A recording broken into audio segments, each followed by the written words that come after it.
Man these shields, boys! Remember this day, men, for it will be yours for all time.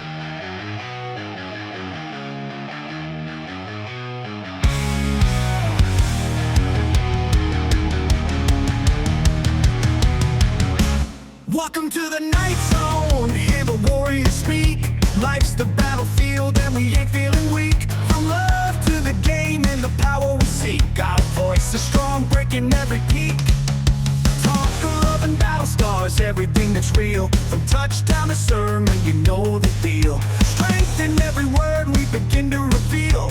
Truth in every tale as our lives we unveil. Talk of love and battle scars, everything that's real. From touchdown to sermon, you know the deal. Strength in every word we begin to reveal. Truth in every tale as our lives we unveil. Protect and provide, we're knights in the fray. Nothing off limits, we got something to say. Life and love, fitness and fight all day. Guys Night Podcast, let's ride the wave.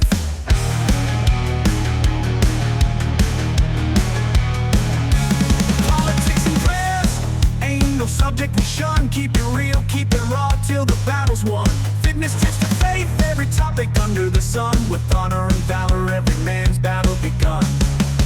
Warriors with words, swords through the air. Every point sharp and every talk fair. Knights at the round table, come and pull up a chair. Join the brotherhood, words laid bare. Protect and provide, we're knights in the fray. Nothing off limits, we got something to say. Life and love, fitness and fight all day. Guys Night Podcast, let's ride the wave.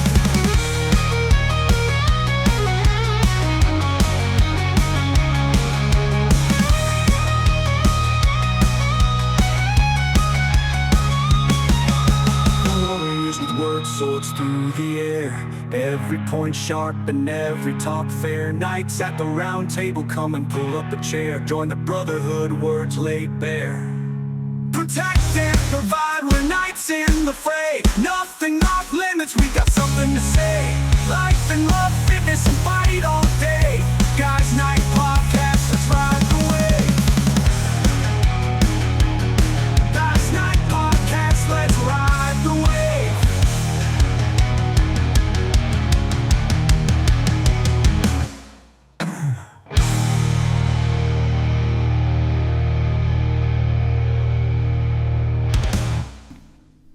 Yeah, you guys ready? Yeah, sure. Let's do it. All right.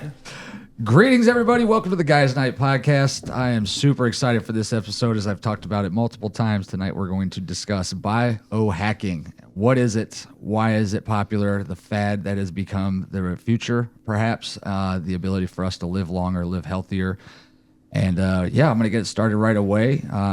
Couple of guests that we've got joining us. The first guys, you guys are from PH Performance, so we'll start with you, Josh. Just introduce yourself, tell us a little about yourself, and then we'll move down the line. Yeah, so my name's Josh Kwasnicka. I'm a physician assistant, and I am specializing in men's health and performance at PH Performance. Awesome. And where are you an assistant at? I'm a PA currently. I'm full-time at Fairview Hospital. Okay. I've worked in surgery, critical care, trauma, and medical critical care. Awesome. And Kevin, you? Yeah, I'm Kevin Heine. I am a exercise physiologist and a health coach and the director of performance for PH Performance, which basically means I'm just help running the business and figuring out how to get this thing going. What else? Yeah, I'm a father of three, former college volleyball player, current avid bowler. I don't know what else you want, but yeah, that's me. Yeah, awesome. All right, volleyball to bowling. PH Performance. Great. PH Performance is our practice that I know has come up a couple times on the podcast already. That is located here in Medina, just down the road, connected to Warehouse Gym, where we are focusing on performance medicine. I'm sure we'll get a little more into what that means, but we broke it off of our other practice to focus on this area of medicine. Yeah, excited to share that. And then Doug, you just came from the Biohacking Conference, so tell us a little about yourself. What do you do? And yeah. So it's really funny how and real quick, guys, I'm sorry. I didn't tell you this earlier. Try to stay within like 6 to 8 inches of the microphone when you're talking, so it picks up your entire voice. Otherwise, it'll start to cut out. Yep. So I'm a concrete contractor who got into this completely by chance. Okay. My girlfriend one day says to me, she says, hey, we need to get a cold plunge. And so I'm like, okay, I'll get a cold plunge. And Yeah, we you just put move it, that to the edge of the table there. yeah, we put it in my office. And a couple months later, a friend of hers says, hey, well, I have a sauna. You guys want a sauna? I'm like, sure. So you just got to go down to Virginia, pick up a sauna. Okay, so we go to Virginia, pick up a sauna. So now in my office of my concrete company, I have a sauna and a cold plunge. She would go around, be at the store, be something, just hanging out with people, and something, oh, my shoulder hurts, this hurts, that hurts. And she would say, well, I can help you. And so they would say, how? How are you going to help me? She said, well, I have a cold plunge. And so people started coming to the cold plunge. They would do it. A couple months later, she says to me, we need another cold plunge. I said, what? We're booked. Your office is booked. And after that, so now we're up to 3 cold plunges, 2 saunas, just bought another sauna. So we have a business in Westlake. And like I said, it's in the old office of my concrete company, and I have a desk back in my house now. I don't have an office anymore. And she's got this whole studio. It's amazing what we've built. And people pull into our place and they're like, what's going on here? Am I in the right place? Because it's not really a parking lot. You pull in, there's all the concrete shit. There's all the we have a landscaper next door to us. They're all the the Mexicans and all this. But they pull in and then they open up this door. And it's this beautiful space. It's got, all the Buddhas and, the scents, the aromas. The sounds. Yeah, the sounds and all that. And they walk in and they're just like, this is really cool. So that's how I kind of got started in this space. The Vegas thing happened. We can talk about it a little more as we get into this. So as we got started just in this cold plunge thing, what she found out, she goes, cold plunging is the gateway drug to everything else, to all the performance, to the biohacking, to everything else. Because it's the easiest thing that you do. It takes 2-3 minutes a day. I don't know if it's the easiest. I tell people, I go, it's the easiest, hardest thing that you will do. Because it's 3 minutes, you're done.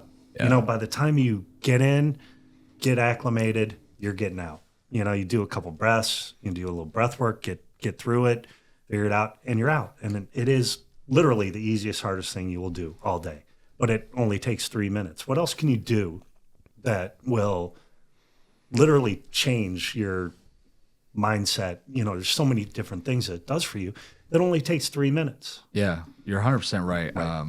As far as that goes, and there's a lot of reasons to it. I'm sure you've got a list of the benefits and stuff like that we'll get into. And then the leg of the table, once again, David.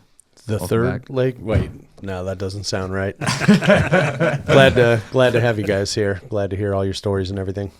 Yeah, and once again, when we started this podcast, it was just a bunch of guys that wanted to get together and just talk, whatever, hang out. And then I was like, you know what? Like, if it's one thing to be funny, drink, hang out, but you see like all these famous, obviously, doctors and stuff like that are out on YouTube and things like that. I was like, it'd be great if there was something in our community where guys could come and share, what they do, their businesses. We've had quite a few bodybuilders on recently that, and we've got quite a few more joining us in the upcoming weeks. We just started something with, Sacred Ministries, where we're doing, a little bit of help for people that are searching for help with addiction and things like that. So yeah, it's fun to have somebody on that, you can just talk about just cool stuff that's local and they could be right here. And not only that, but for people in the community that find this interesting, they know where to go. Cause I don't think a lot of people know what's truly out there right now. You hear it talked about, with Gary Brecka, which I know is at the Biohacking conference. We talked about what my knowledge of Ways to Well, just because of the Rogan podcast and some things like that. And it's good to know that there's places, here in Medina, Ohio, that, are in Westlake, Ohio, that are out there that are local that people can go to and start to take advantage of some of this stuff. So Let's kind of talk a little bit. Let's start off with pH Performance. You guys just found a space here at Warehouse Gym in Medina. Super excited. I think it goes hand in hand with the gym environment. Yeah, exactly. But tell us kind of how it started and, you know, what kind of things that you guys offer. And then we'll just see where the conversation goes and have a good time. Absolutely. Yeah. I mean, this started, the pH Performance concept, I should say, started a little bit longer than just the month we've been, not even a month yet that we've been open there. It started at our existing practice, which is Practical Healing, more of a functional medicine practice, down over in Sharon Circle. So also, you know, it's extremely close to here. Yeah. And it was just kind of almost a pet project of the two founders of Practical Healing, Logan, My wife. Josh's wife. Okay. Yeah, I met her. Yeah, and, Yep. and Sarah Cawley. They loved what they were doing, and not to speak for them, but I think I can. You can. They loved They loved what they were doing at Practical Healing, and you know the functional medicine piece of it, which for those that maybe don't know what functional medicine is, that's just a kind of shift in focus to the root cause. That's the phrase that comes up a lot with functional medicine. So not necessarily just, you know, unfortunately, typical medical system, see symptom, treat symptom, right? But trying to go deeper with advanced testing, you know, obviously lifestyle medicine, but trying to get to that root cause of whatever that issue or chronic condition is. Yeah, and to touch on that, because we've actually Yeah. had conversations a couple of times, you know, about today's medical care and big pharma and all these different things. And we want to get to insurance coverage or no for either of the companies. So the you know, consultations and everything themselves, we're not able to run those through insurance for the most part. Now, some people, depending on the situation they have, or you know, like health savings accounts and things like that, can help cover that, and the labs can be covered by insurance depending on what's ordered and you know everything why. there. But the actual face-to-face time with the providers is usually not something that can be covered by insurance. The insurance model is very constricting because the way that the traditional conventional medicine is done is more per volume base. Mm-hmm. So when you go into an insurance model, you're getting paid per patient seen, but the insurance company dictates how much you're getting paid. Right. So higher volumes is what makes up doctor salaries and profits. Sure. So Get them in, get them out, you know, just as quickly as you can. like, for instance, I just had my annual physical because I'm employed by the Cleveland Clinic, and there's a discount in our insurance if you are quote unquote healthy by their standards, and you have to have a paper signed by your primary care doctor. So I went in for my annual physical, and he came in, said, "Well, you're too young for any screenings." Felt my, you know, did the typical physical exam, Right. and said, "I'll sign the paper and send me on my way." Oh, you didn't even do a lab for you? Oh, he sent labs, but Yeah, I had them recently, Right. so like I don't need any labs. So the difference here is that the care that you get is going to be so much more in depth.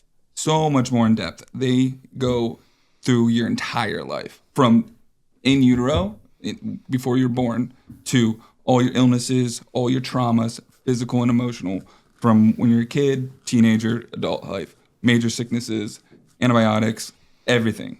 Wow. And like that's their first visit. It's an hour and a half. Wow. Yeah, It's so in depth. way more in depth than anything. That's you'll why. ever So get. I'll speak for Logan and Sarah. So they're both formerly trained physician assistants. They started their careers in emergency medicine. Saw the system. Saw that it's basically kind of a revolving door. You don't see healthy people in the ER. It's how it is. You see Right. the same sick people. So like something's wrong here. So then just by happenstance, they both got hired at the functional medicine at Cleveland Clinic main campus. And that's what Sarah and Logan met. And they worked there for 2 years, got their formal training, got a ton of patient experience. But that was an insurance-based model for functional medicine. And they learned very quickly it does not work. They cannot do proper functional medicine in an insurance-based model. So that's why they broke off back in 2019 and they started Practical Healing. Gotcha. Well, and that's, you know, from what I know or have listened to before, as my dogs are going crazy upstairs. Hopefully I don't hear that. Thanks, Evan. Appreciate that. Got the werewolves right now. I don't think it was him. I think Either that or the Amazon delivery guy. So the biggest thing with, and we're going to get into more specific on what you guys do now, Yeah. but is like, different blood work and thing that you could do. A lot of it is predictive healthcare, right? Like, from my understanding, depending on the level of not only just, and this is the other part, you talked about a physical, because it's funny. I just had this conversation the other day. I went to schedule my physical, and then I put down there like, yeah, there's something I want to have checked out. And then it's like, well, your insurance company won't consider this a physical anymore because you want to have something else checked out. And I'm like, you son of man, way to stick it to me. All right, fine. I won't bring it up that I'm, have an issue or whatever. So anyhow, but when it comes to the blood panels and things like that, I just heard something the other day where it's like a lot of doctors don't even really know how to analyze the blood panels. They just look at them and be like, oh, you're in the green on these markers, and you're good. They don't care if you're in the green because you're on medication. They don't care the fact that this divided by this equals this percentage, which needs to be around here. This might be high, but this could be high because of this, and this could be low because of this. They don't really do any of that. They're like, oh, everything's okay. And I get it every time I get a physical and get blood work, right? It's like everything looks okay.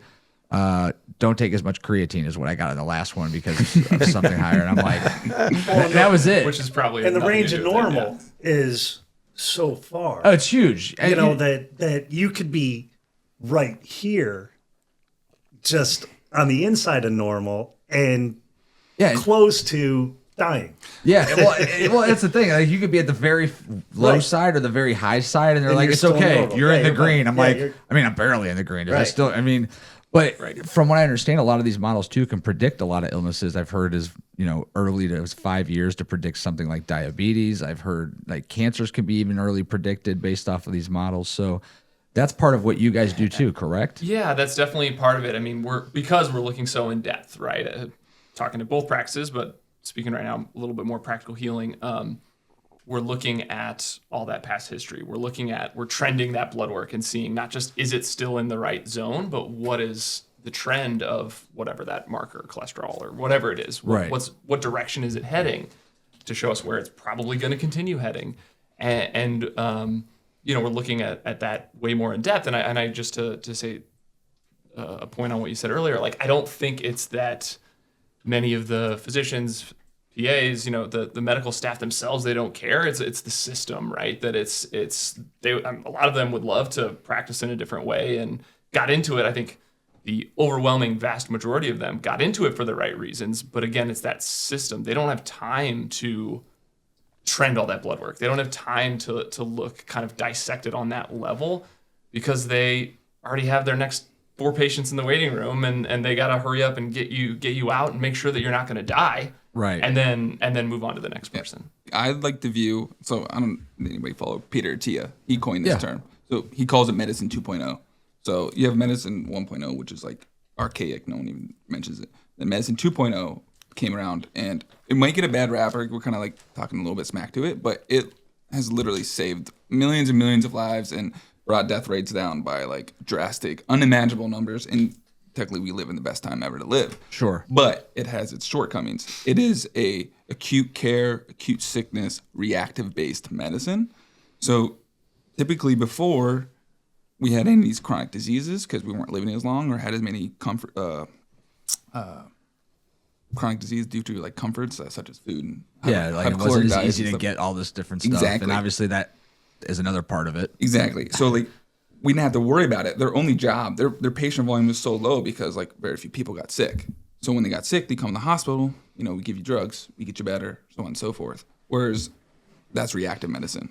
What they're trying to do at Practical Healing and at PH Performance, we're trying to do proactive medicine. We're trying to prevent things from happening, ever even occurring, before we even think that they can occur. So, and we can talk more in depth about like those 4 things that they focus on Practical Healing and what we focus on at PH Performance. Awesome. And I want to get more into that, but I want to bring Doug into the conversation too, because you just came back from the Biohacking conference. Yeah. And I'm assuming some of this was mentioned throughout the course of that. A ton of this, I mean, the part that I was there for was for this movie, this documentary that's coming out. It's called Biohack Yourself. The story behind this whole movie is this family, the Lollies. So back in Tiger, remember during COVID, Tiger King was the biggest documentary. These people, this guy had made billions of dollars trading real estate, in commercial real estate in New York City. and he was unhealthy. And he's sitting there one day with his kids, and they're still very young. And he's sitting at the table, and little daughter says to him, she goes, "Daddy." He's like, "Yeah." She goes, "You're fat." He looks at himself. He gets mad. He's Italian or, whatever he is. He says, "I'm not fucking fat. Fuck, I'm fat." So guy's worth $1 billion and says, "You know what? I'm gonna make myself not fat anymore." Hires the best trainers. And what he did was he documented his journey. And so he made this documentary called Fat Lolly. And that was the #2 documentary after Tiger King during COVID. So won some awards. After, they do this, the wife says, "Well, shit, I want to do that too." So they do another, kind of like the family getting healthy. And that was the Super Lollies. Then after that, some guy was inspired by them. He loses like 200 pounds, calls him up, says, "Hey, I lost 200 pounds, but now I have all this extra skin." They do another documentary. They paid for his skin surgery, and they went through the whole thing, and that one was Skinny Lolly. So then these, so now they're like, "Well, shit, we've won awards. We've been doing this." I think they're at their like 7th or 8th documentary they do all this. And so they said, "We've spent the last, 10 years of our lives going through going outside of the medical profession, figuring out what's wrong with us or what's wrong with our kids or what's wrong with all the people around us. We've met all the, most amazing people in the world." And so they said, we want to make a biohacking documentary. And so they hooked up with this guy. His name is Stephen Klein. He knew everybody. I mean, this guy, they call him the super connector. And he basically hooked them up with everybody in the biohacking world. And they made this movie about biohacking. And it just so happens there was a conference, Dave Asprey, all these guys in Orlando a year and a half ago. And they had a house that they were going to do where they were going to film the documentary down in Orlando.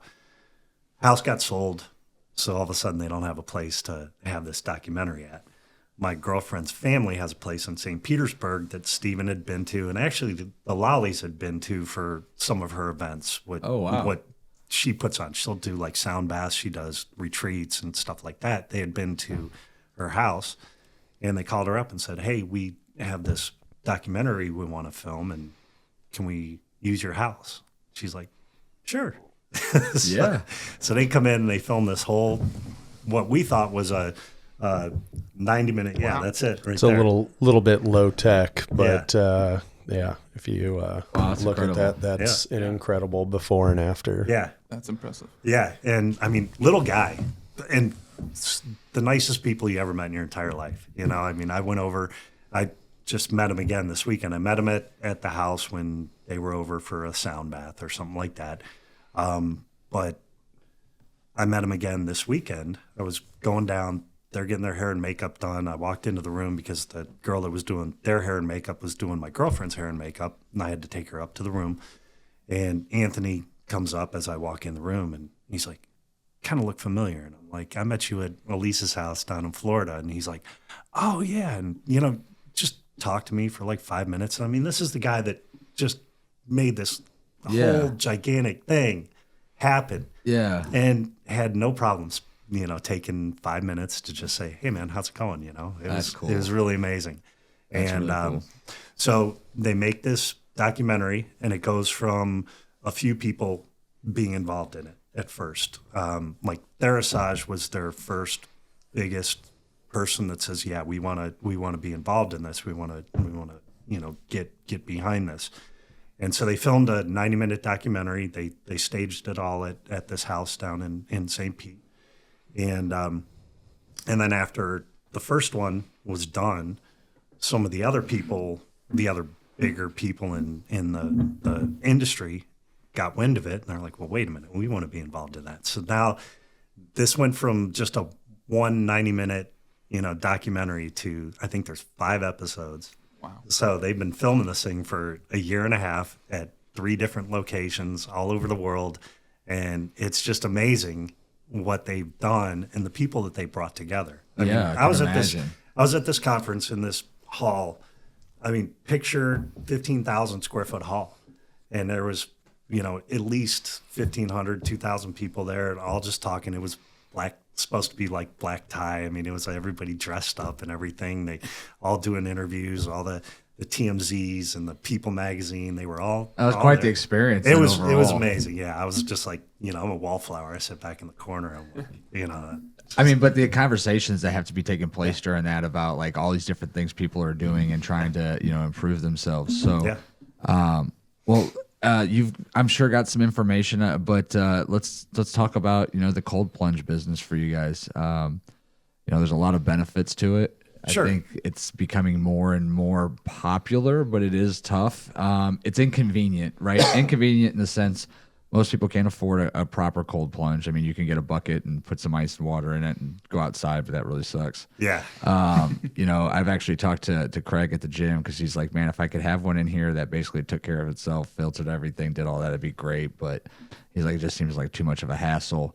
And for me, I mean, there's one place around, but it can be expensive as you try and do it more and more, because I think they say the recommended time is at least 11 minutes a week. Right. So what all the science says is, 2 to 3 minutes, which now they're upping that to 3 minutes at a time. Cold plunge is considered anything under 50 degrees. We like to keep ours around 39, anywhere between 36 and 42 is where we'll typically keep them. It is hard to maintain. For a typical homeowner, you can go.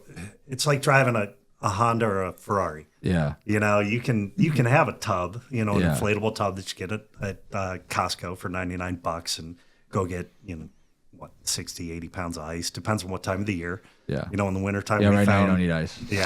Right. Just leave it outside for a while. Yeah, leave it outside. But, then you got to clean it. You got to do all the stuff to maintain it because the water gets dirty. Right. And so we've tried to get it to where it's a good price point where people can afford to do it. I mean, we realize we're here in Ohio. Yeah. You're not in Los Angeles. Yeah. I mean, you go to Toronto, you go to, some of these other places, and it's $300 a month or it's $80, $90 just to come in for an hour and do a session. Ours, what we do it with a lot of intention. So it's not like at your gym or at some of these places where you go where it's, they have a cryotherapy room, they have a red light room, they have all these different rooms. It's a wide open concept. So it'd be like having a, cold plunge, a couple cold plunges here, the sauna, showers, everything. So when you come in, it's a very community-based thing. You're not like, okay, there's a room over there, close the door, you're in it by yourself. It's come in, talk to the people, you talk to people in the sauna, hey, why are you here? What's hurting? And you just have this whole community aspect to it. So then you get into the cold plunge benefits. You spend your 2 to 3 minutes and reduces your inflammation, helps with anxiety, helps you sleep. So what are the things that, most of the people say, sleep, exercise, mindset, and diet, And the other thing too, and this was what got me doing it, is I'm now 42 years old, was because the shock to your body, your blood vessels actually like retract. And I think it was, I don't remember if it was Brecca or one of these guys. But it was explaining, it's a way of like exercising your blood vessels, because when you wake up in the morning and you give it like a shot cold, makes them all tighten up, and then you get up and you go warm, do whatever you're doing, work out, whatever. Yeah. And my blood pressure, it was never really high. It was like 124 or something like that. Now it's like I'm like 117 on average, just over the last week. My resting heart rate is like the lowest it's been based on my Apple Watch, at least, based in the last year. So how often do you? I don't have a cold plunge. Okay. I have my shower, but I have well water. So my shower in the morning on ice cold and at night before I go to bed on ice cold is typically like between 54 and 56 degrees. And as the winter comes, it'll probably get down. Yeah, so you when know, it's get down around 41. Yeah, I was gonna say. Yeah. So, like, was it last week we had some negative degree days or whatever? I didn't check it, but it was definitely noticeably colder. Yeah.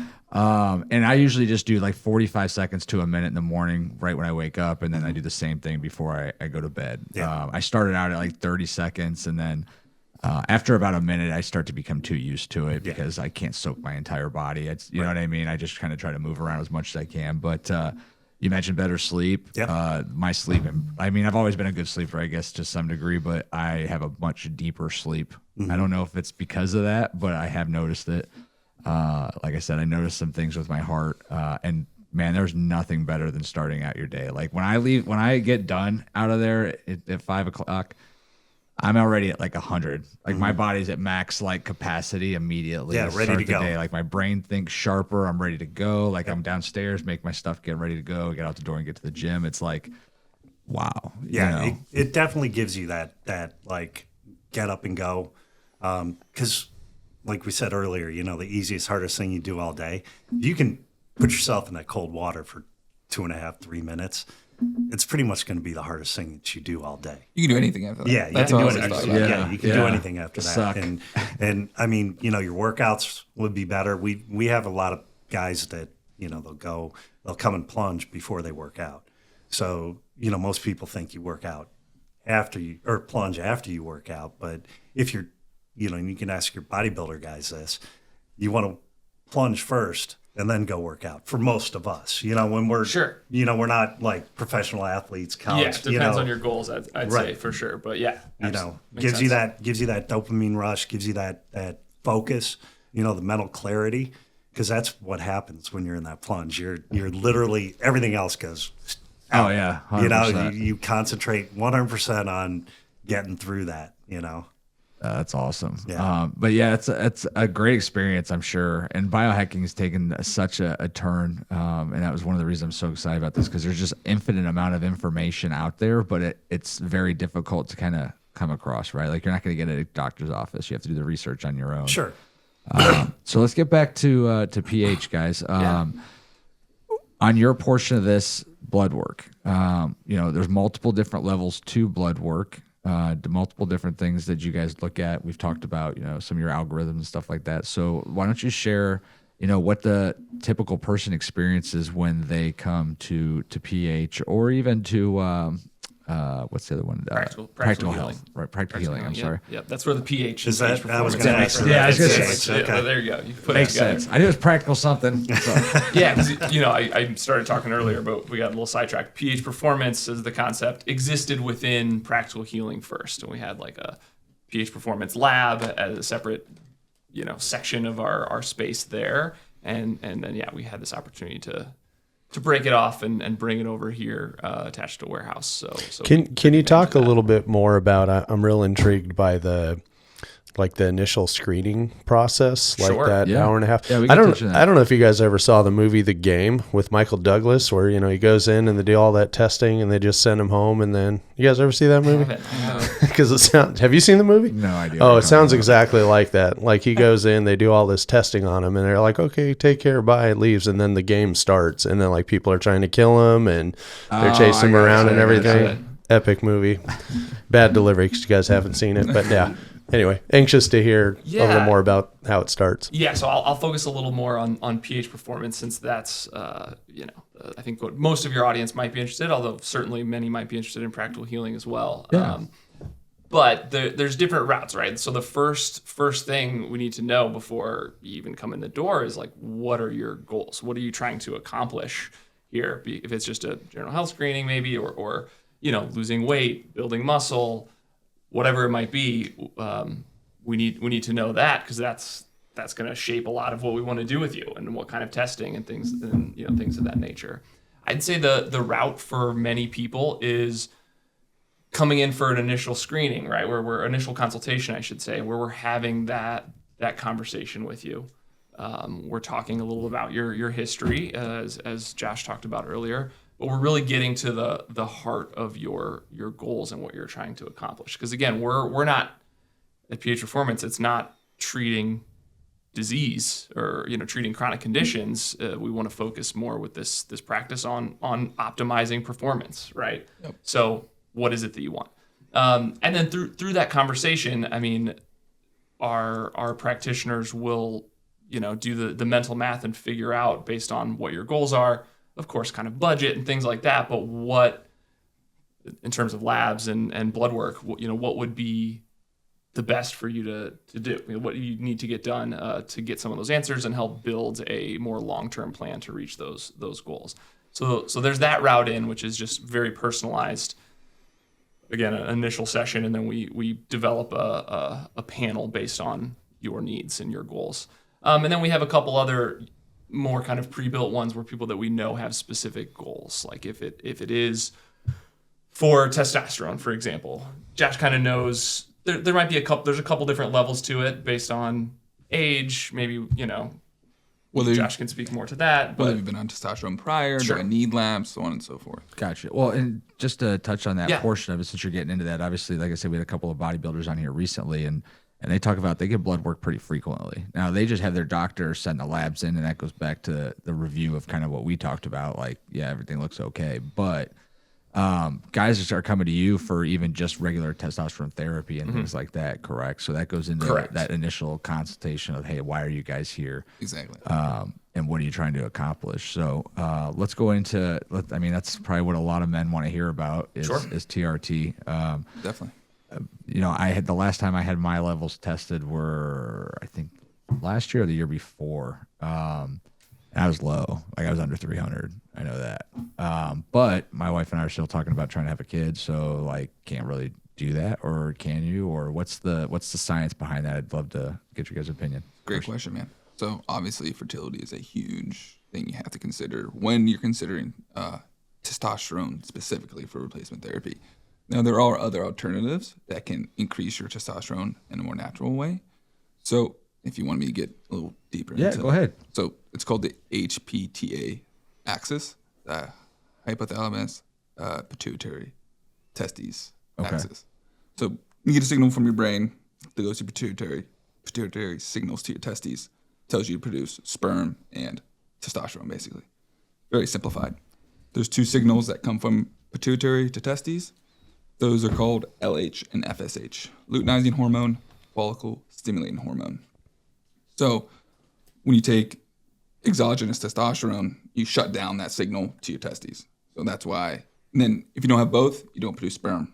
So that's why fertility is an issue if you take exogenous testosterone. Gotcha. So- and so I know what's exogenous. Exogenous, outside the body. So, Gotcha. Okay, so sorry. if you're injecting yourself, okay, Yes. gotcha. All right. So you're injecting testosterone, you're taking it from not producing it naturally. Endogenous is natural, exogenous is. I gotcha. Makes sense.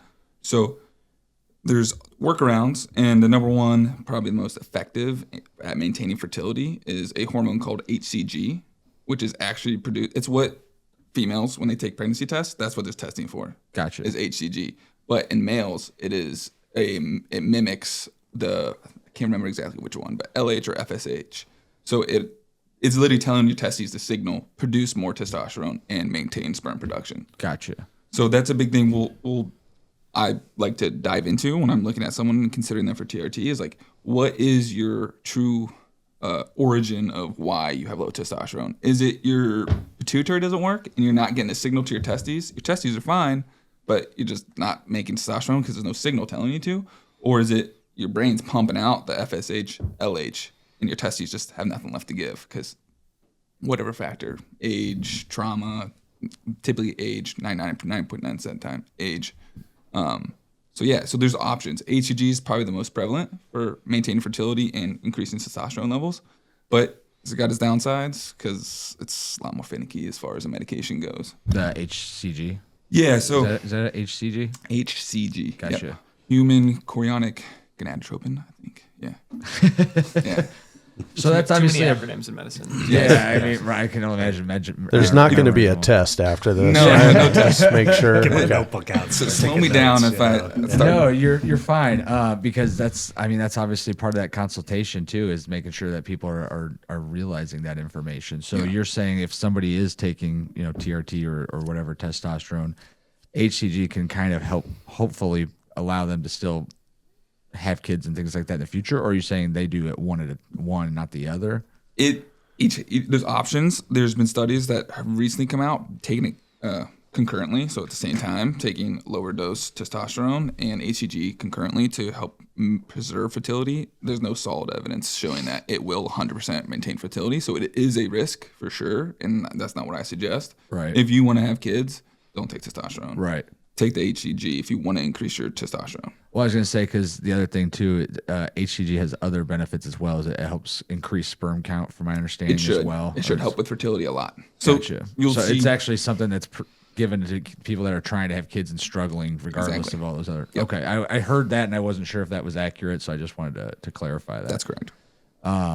So, while we're on the subject of testosterone, do you see younger men coming in with lower testosterone counts than you would expect, or that the past would tell us? Yeah, I mean that's just the basic trend. If you look at the lab cores values, so like if you look at it from, let's say 70s, 80s, the range of normal was like 400 to 1100, and nowadays it's about 300 to 900.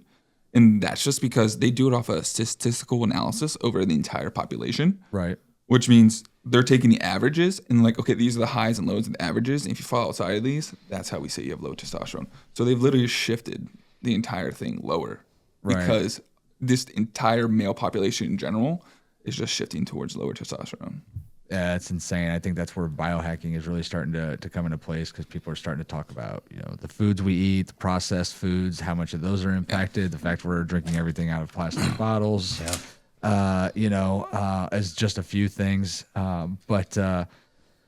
So obviously that's a big portion of what you guys do is TRT, but there's other things. Are there other things that you guys are able to prescribe as well based on these different results, or not necessarily prescribe, but other holistic approaches that you guys take? Absolutely. Again, I mean, it depends on what your goals are coming in, and I should say, like, our goal is not to take over primary care. Like, I think it's still important for that, medicine 2.0 and everything that Josh was talking about. You get sick, you still need to have somebody to go to. Absolutely. It's especially necessary. For screenings. I know I didn't want to brush off screenings. They're so important. Colon screenings, all that kind of stuff. Like, yeah, you just can't get them until you're a certain age, which means it doesn't make sense to get them. Some of them are invasive. No one wants a colonoscopy. Let's be honest. That's very true. But yeah, I mean, based on, we'll obviously order different lab sets for different people, their goals and everything there, and then the treatment. And our response to that is, based on the results and what we think of as not just inside of those averages, maybe, but kind of working towards optimal, not average. And then, so it's very, very individualized. We'll treat the person based on their specific needs, and some things certainly, like, we'll refer them back again to their primary care doctor or chronic conditions and things like that need to be managed more day to day. But we'll treat the person as an individual and try to give them the care and the treatment plan that they need. So where are you guys getting, like, where do you see most of your clients coming in for then? Because I wasn't familiar with the one in Sharon that you started until I found out about you guys coming here, and I was like, oh, this is a second location. I found that from your wife. Logan. And it's like, my wife. What are you talking to my wife for? So what was your practice prior? Like most people coming in for, I guess. I mean, obviously there's probably a wide variety, but I'm just curious. Definitely a variety. I mean, I would say, as Josh mentioned earlier, Logan and Sarah met at Cleveland Clinic Functional Medicine. I worked there as well. That's where I met them and we got involved. Yeah, forget that. But I forgot to mention Kevin. Sorry, I'm not employee. a PA or anything in a different capacity, but there's a little bit of a groundswell, and kind of the interest in functional medicine as a topic has been growing steadily over the last decade or so. Hold on 1 second. Sorry. Yeah. Are we having a focus issue on Yeah, somebody? it's doing that. Focusing again. Let me see if I can. Nothing's working. Freeze. It's on me. You're too pretty, Kevin. No, the camera's like, I can't tell what this I guy's supposed to think I look gotta like. fix the Handsome man lighting. right there. He looks better out of focus. I think it's the lighting just in that back corner. Don't move. I didn't even notice it the entire time. Did it just start happening? I just picked it up a couple of minutes ago. All right.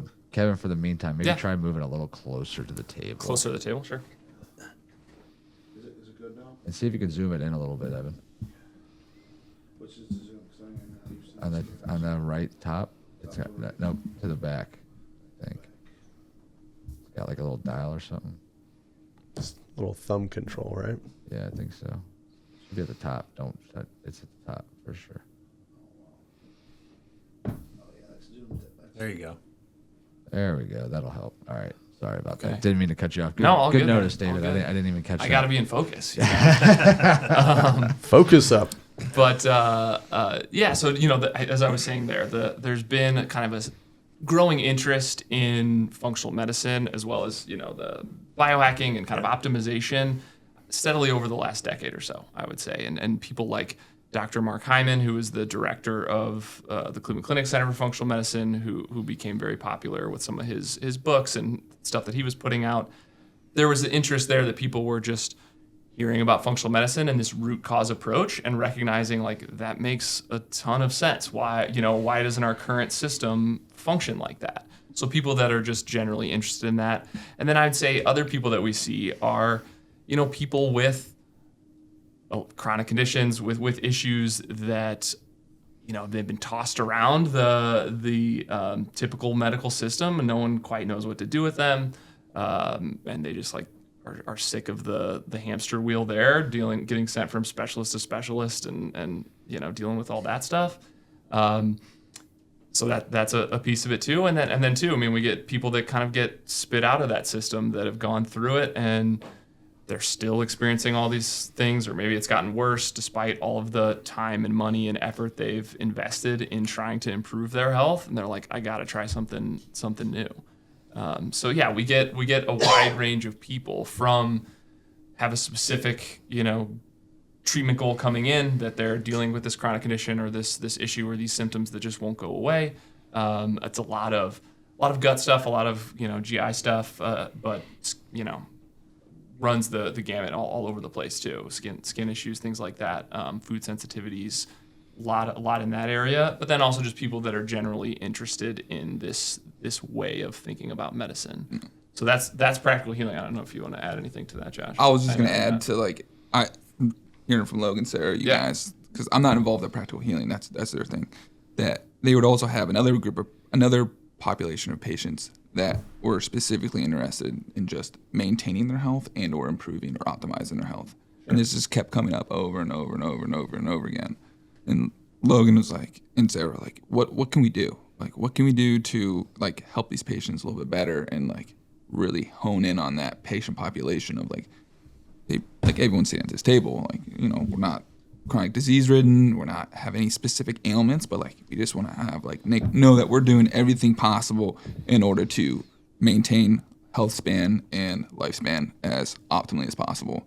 Absolutely. And that's why we created PH Performance. Yeah, it's really exciting. And then obviously, that kind of leads into, you mentioned gut health. I was going to say that everybody talks about gut health, and I have no idea what gut health is, I will give you a prime example of gut health in myself. So I have been that guy probably my entire life who barely finishes a meal, probably doesn't even get to the check and has to use the restroom before I leave the restaurant.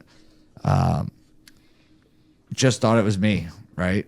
So 2 years ago, I spent about a month with my wife traveling Greece. Didn't even notice it, but my wife's like, it didn't happen at all while we were over there. And didn't think much of it, came back, went right back to normal. Then we spent last year, a month traveling. We were between, we started in London and then went through France, Switzerland, and then all the way down Italy. Once again, same thing. Now, people would be like, well, what were you eating? Da, da, da. And I was eating pasta out the wazoo. I was drinking cappuccinos like I was an Italian, like I've been doing my whole life. My routine didn't change. And so that's when my wife turned me on to Gary Brecka. Yeah. and he talked about the motherfucker gene, Yes. right? MTH. Yeah, MTHFR. Right? Yeah, and how that, if you don't have this gene and you're deficient or whatever in that gene, then things like folic acid have a different effect on you, meaning joint pain, inflammation, and most of all, gut health. I didn't think anything about it. Started to listen to it more and more and more, and then started learning stuff like, oh, well, in Europe, folic acid isn't put on anything. It's not even a not- natural. yeah, it's it's a not- man-made thing. Correct. Yeah. While over here, we douse everything with it. So about 6 months ago, January, we stopped buying pasta that was enriched. We started doing the things like that never existed, right? Like, we're going to avoid folic acid, and it made a significant improvement on my gut health. That's just one of those things, right? But then there's other things as well. Like, you see, it's funny because my aunt, she just got out of surgery a couple of weeks ago, and before she went to surgery, her health was getting bad. She's drinking Monster energy drinks like crazy. She's like, oh, it's got vitamin B in it. I'm like, sugar-free, and it's got vitamin B in it. And then, once again, this is a Brecca thing, as he talked about how most vitamin B that's in all these different things that we drink is like basically like a form of cyanide. It's like a derivative of cyanide. It's a super low dose, so it's not poisoning, but what they don't realize is, like, for instance, 5-hour energy drinks at the gas station, I would drink like 4 of those in a day when I was traveling for 8 or 10 hours. Like, so I don't know if you've ever heard of vitamin B poisoning. Mm-hmm. You literally will wake up and it feels like your hands are like clenched. Stop taking those, and all of a sudden, like, like I said, I'm 42. I work out every day, and I don't have bad joints anymore. I don't wake up. My hands aren't ever sore. Like, it's like, so I started that's why, part of the thing, this podcast excited me, was because I was like, man, a lot of this stuff is out there and people just think it's fugazi, right? Like, oh, it's just another fad. It's just BS. Mm-hmm. And it's like, no, a lot of this stuff that's out there, I don't think we realize how bad it is. Mm-hmm. I'm kind of excited to see what happens now that Kennedy is part of the new presidential campaign. He's part of the Biohack Yourself movie. Yeah, oh, I'm sure he is. He's a huge fan of that stuff. He's a big fan in, like, the way that we eat and the food that we feed our kids and things like that. And part of the reason I want to have you guys here as well is that, this talks about too, where, like, we just had a conversation the other night, men's mental health out of control. Like, I don't remember the statistics now, but it's like 42% of men under the age of 44 on a prescription pill. Was it 18% of all men are already diabetic?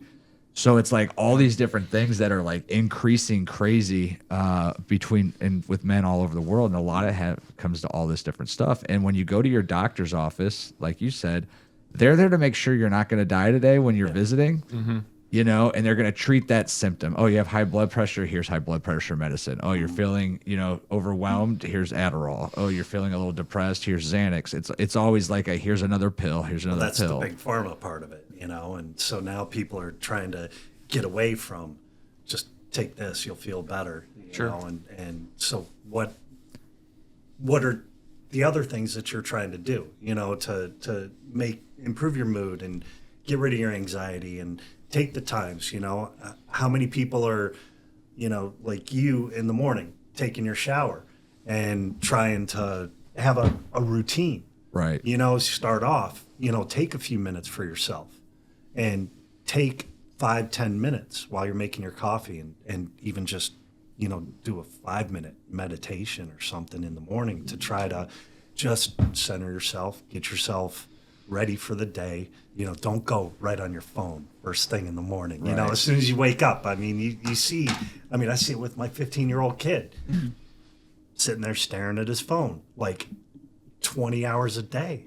And I'm like, get off the phone, get away from the EMFs, all the light that's coming into you, and just dousing your brain and your brain waves and everything with so much stuff going on, and it all affects your mood throughout the day. Yeah, 100%. Mm-hmm. Your cognitive ability. Yeah. Your sleep patterns. Yeah. There's a lot of stuff and here's the other thing too. I don't know if you guys have noticed. You're a tall guy. I am, yeah. I don't know if you guys have noticed, but like if you see a kid that's like 6 foot tall or above, like he's already got a slouch at 15, 16 years old. Like I don't know if you guys notice that as much, but my wife and I notice it so much. Now, you don't notice it so much in like a gym and things like that because these kids are working out, they're working on form and things like that. But like when you just see, I mean, even the Medina basketball team, like when we watched the game, I was like, my gosh, like half of these kids' shoulders are already slumped forward. And it's from being like this for 6 to 8 hours a day while they're developing. Right. And here's the worst part, it's funny because you see like on these Facebook pages, like I'm getting my kid a cell phone, they're turning 8, and it's like, oh, don't do it. I know. I made that mistake when my daughter was, when my ex-wife and I were going through a divorce, and I got my daughter a phone. She could call me, and it's like all I did was like speed that process along to getting on that phone, and it's like, man, then you're the guy who either is the asshole because you're trying to control the time limit on it, or you're limiting their ability to communicate with their friends and everything else. It's just like, but it's destroying. All these little things are just turning our population into mush. Yeah. Unfortunately, so it's good to have companies like you guys that are out there doing stuff that's different, and I think you will see. I'm wondering if this is like the turn. I feel like this last couple years, I don't know if you guys have noticed a difference. I think so. Yeah. I mean, just looking at the public interest in Peter Attia and Huberman and some of these guys that talk about this stuff all the time. I don't think a longevity health span podcast could get the viewership or the listenership 10 years ago that it does today. Like no one would be interested in it, but now it's got millions of listeners. Like there's definitely a groundswell of growing interest in this stuff. I think like the number one thing that we can be really hopeful about in this whole biohacking, health, longevity movement is that a lot more people are motivated to take health into their own hands. Yes. More than they've ever have been. Right. Because, I mean, our grandparents have to think about it because the chronic disease, the surplus of calories, the sedentary lifestyle, which just wasn't an option. Right. Everyone worked in factories. Exactly. Like, Worked in factories, construction, Exactly. concrete. Yeah. they were dead at 50, and now we're living so much longer. But they were lied to for so many years about, don't eat fat. Stay away from the fat, stay away from the salt, stay away from all this stuff. And now we're finding out we need fat, we need the protein. That was one of the most amazing things. You go to a conference, this longevity thing, there was hardly any vegans there. There's no vegetarians. There's people, they all eat meat. They all, they'll have a glass of wine. A lot of them don't drink, but it's not like they realize that moderation is a key, in a lot of things, and just to completely cut out, the fats and to cut out the proteins. You're robbing your brain of what it needs to, especially with the kids and stuff. Yeah. Absolutely. Yeah. I think that's a good point to bring up. I mean, just speaking of the children, and just the way that the world has changed over the last decades, right? And things from our activity, as you mentioned, just from the way our careers are and jobs are, but our food supply and just the way that we spend our time has changed a great deal, and that is impacting our health in ways that it didn't in the 50s.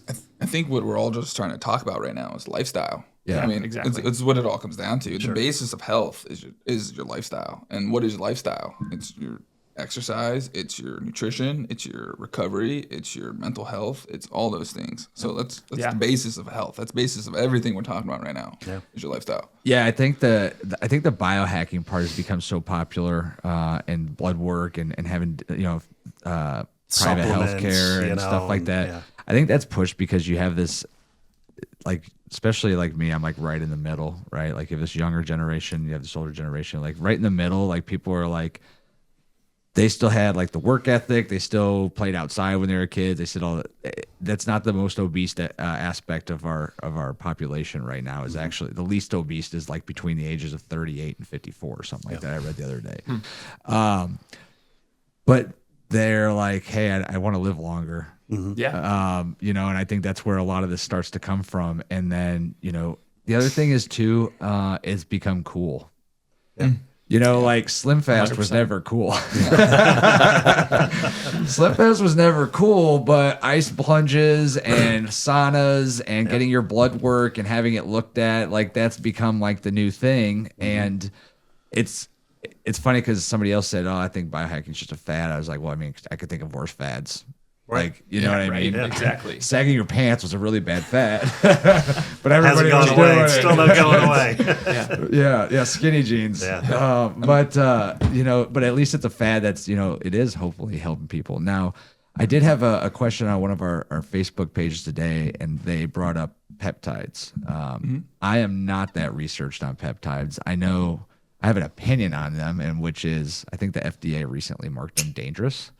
And I think that the only reason they did that is so that the big pharma companies can find their own patent and delivery system to add to them so that they can then prevent other people from selling them cheaper, and they can mark them up, and then they can send them through insurance, and then insurance can mark them up because they're owned by the pharmacy managers that are owned by the big pharma companies. And so that's my whole conspiracy theory on it. Sure. But I also understand that while almost all the testing so far has really been done on animals, there's not a lot of testing on humans, right? Yeah. And the one or two tests that are out there, what I saw was like, because like the one specifically that we talked about was the one test that was out there was like 11 of 12 people saw improvement, but it was a peptide that was designed to improve tendon, muscle, and something else repairs, which that stuff heals naturally, and you feel less pain over time if your tendons start to heal and if your muscles start to heal. Yeah. So there's not like a specific human study to it, but you were about to go off on that. So what's your thought on that? I'm interested to hear. There's many topics you can get me on. I just keep on rolling. I love it. Good, because I changed them like my underwear. So. Don't get me started on bikes. Anyways, so peptides. I stopped really looking into them because about a year ago, the FDA, so originally they were being sold at these websites as research quote unquote chemicals. Right. So that's how that's like a legal loophole, how they could sell them to people directly. Well, FDA started cracking down on these research chemical websites. And so basically they're getting in trouble for selling them. So now there's very few, and they're not tested, not third party tested. You don't know what you're getting. It's a crapshoot. Right. So that's like the first thing. So now we can talk about like, and that's still a problem. Like you can and that was the big thing that I read was you could think that you're buying it from a legit site, but they're kind of like supplements in a sense. It's like you go to GNC, like I don't know if you ever saw the documentary on like supplements and like the pretty much they don't have to go through anything in order to be able to be sold. So that's kind of where it is with peptides, at least a couple of years ago. A little more severity because you're typically injecting these. So like who knows what you're injecting into your body, abscesses, infections, all that kind of stuff. Yeah, absolutely. So there's, in my opinion, a high risk. There are a few that are FDA approved, and we can chat about those if you wanted.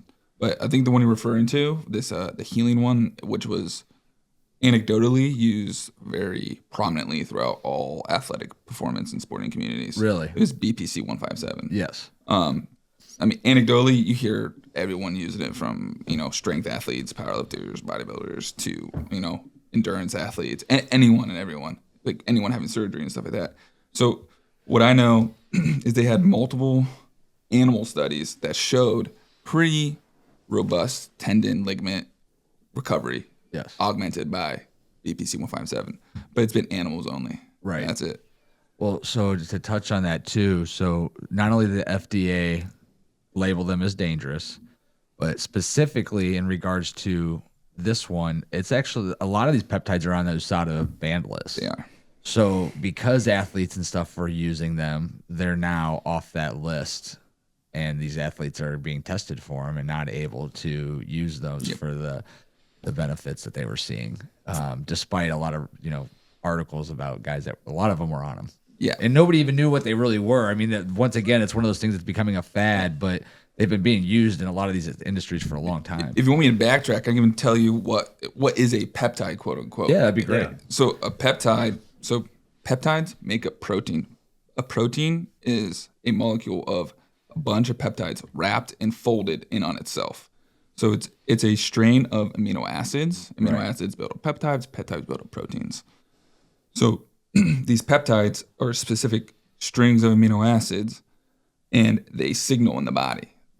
So they've gone in, they researched, they isolated them, and they figured out that this chain of amino acids has this response in the body. So BPC157 is a string of amino acids that form a peptide that is found in the stomach. The reason why it's so good at healing things is because the stomach is constantly turning over cells because it's sitting in battery acid at all times, digesting food. So what they did is they isolated it and they figured out it could help heal things in animals. So everyone gets a hold of it, everyone starts using it, but there's no randomized, double-blinded, clinically controlled trials that truly prove that it helps healing in humans. So it's before the FDA came down and started really like eyeing it, I was like, hey, if that's your prerogative, it seems to be very safe. Like a ton of people have used it. It shows safe and efficacy in some animal models, but like that's totally up to you. If you can find a secure source, and at the time, compounding pharmacies were selling it.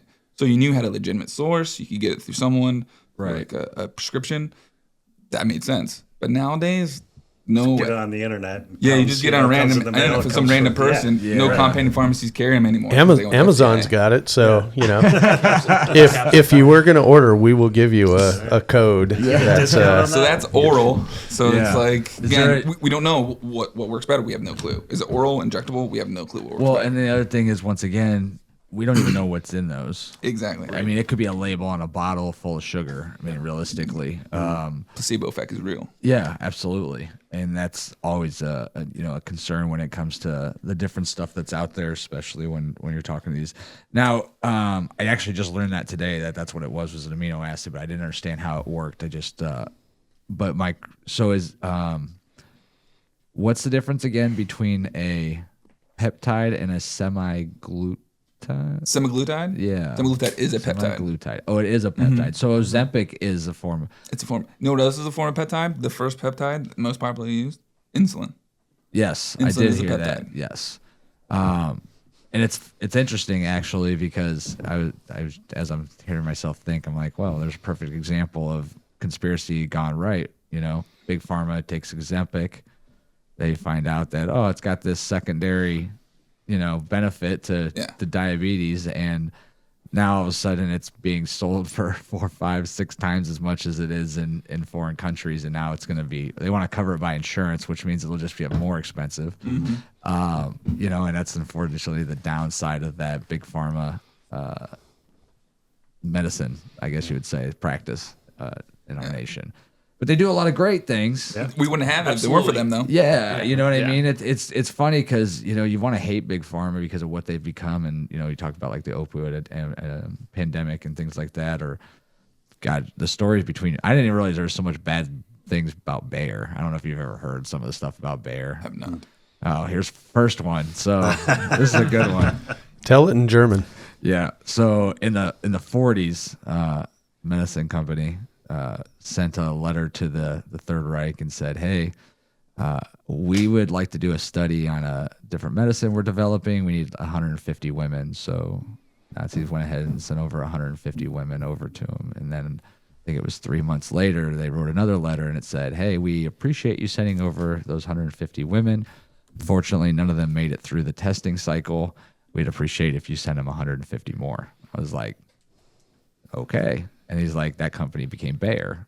And then Bayer is, I believe, also the one that sent over the thousands of, I can't remember what it was, to third world countries where the blood samples were actually tainted by HIV. Cool. And then infected all these third world countries with HIV. And then Big Pharma put a block on... because I guess when it comes to like Big Pharma, when they develop something, they can only really patent the delivery system and something else. I can't remember what the other things were. So basically, they put a patent on these things that was so that other companies couldn't come up with basically knockoff HIV medicine. And Bayer eventually had to fold to that in court because of the public demand. Like, what do you mean you can't be charging third world countries all this money? So it's just funny. So I just heard these stories when I was doing some research, and I was like, God, dude, that's just crazy. You know, this is like Bayer. Like, you know, you take this if take you're an having, aspirin. you take this if you're gonna have a heart attack. You know? You take a Bayer. Is that what they said, or something like that? But you know, the scary part about big pharma is like you look at the COVID vaccine, or you look at the different things along the way that they've kind of, you know, it's kind of backfired on society. But then there's a lot of stuff that they've developed that has saved people's lives. They're not perfect. Right. Yeah. It's kind of like, where's the balance? 100%. I think the part of it that becomes scandalous is the fact of how involved they are in the insurance aspect of it and things like that. Because How much money? You know, how much money's involved? I Yeah, What I do we spend on healthcare in a year? $4.5 Oh, trillion. Yeah, it's insane. You know, and our mortality rate is like 66th. You know, we're you know, way down. You think we spend that much money, people are going to live, and they don't.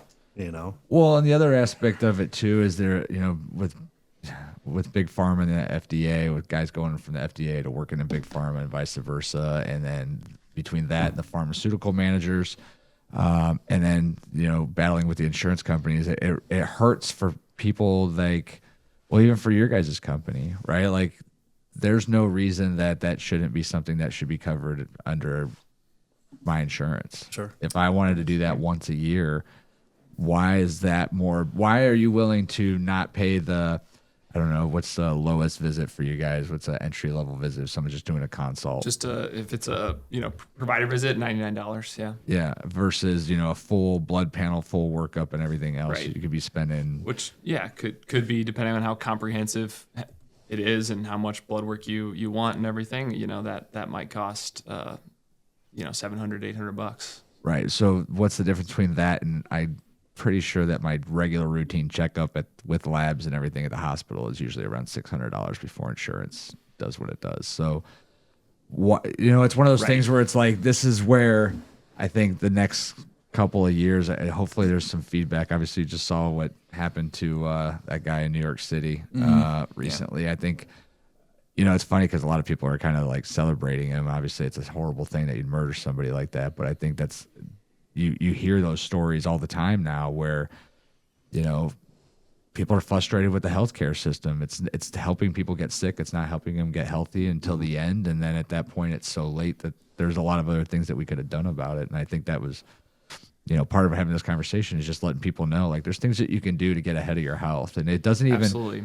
you know, especially with you guys with PH Performance, I don't have to go in there every 6 months. I don't even have to go in there every year.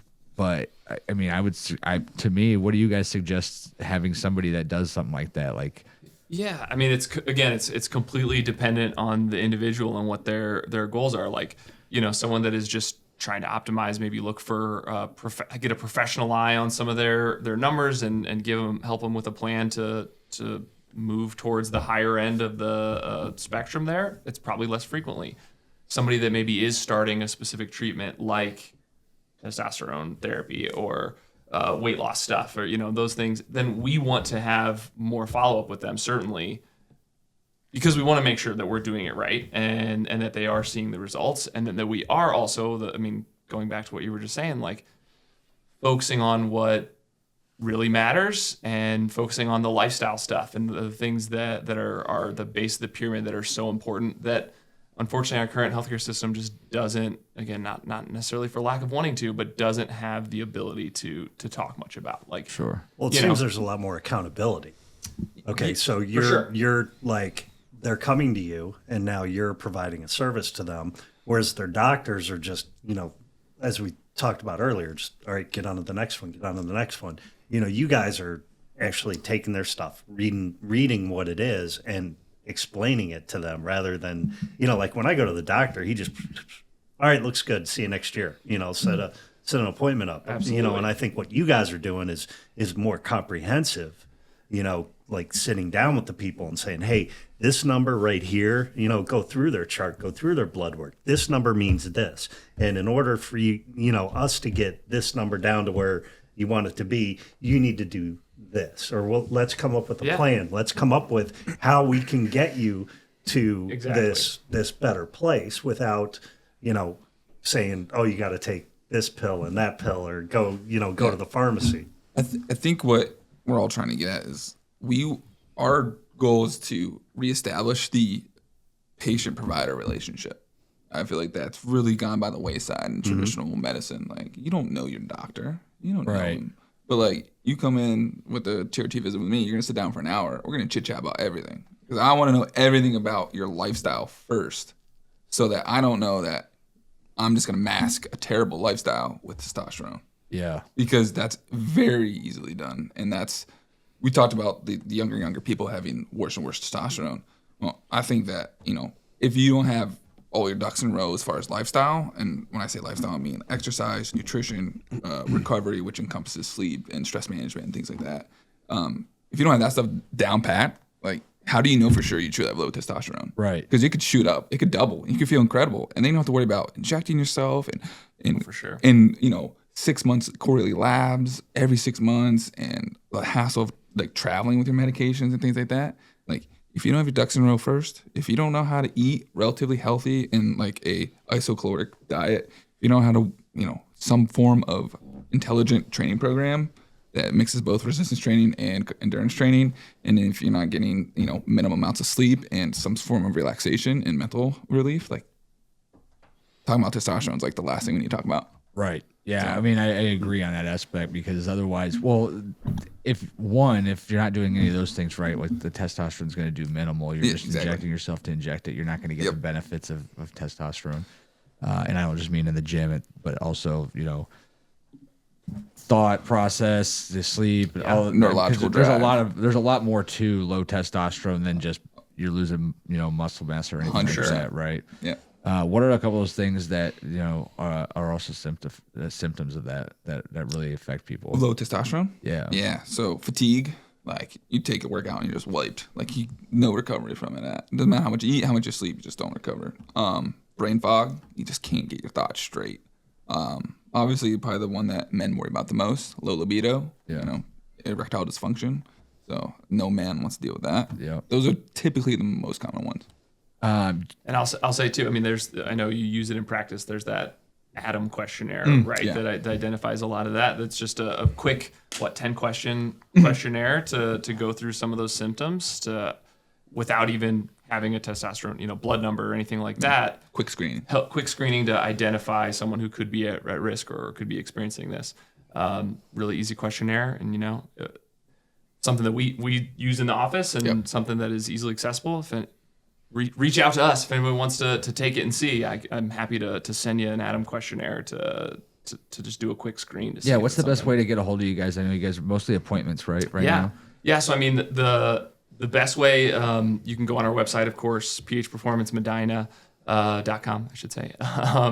And you can see our different offerings. You can schedule a call with me or one of our practitioners here to get a little more information and kind of help figure out what route do I need to take, where should I go, is this appropriate for me or what?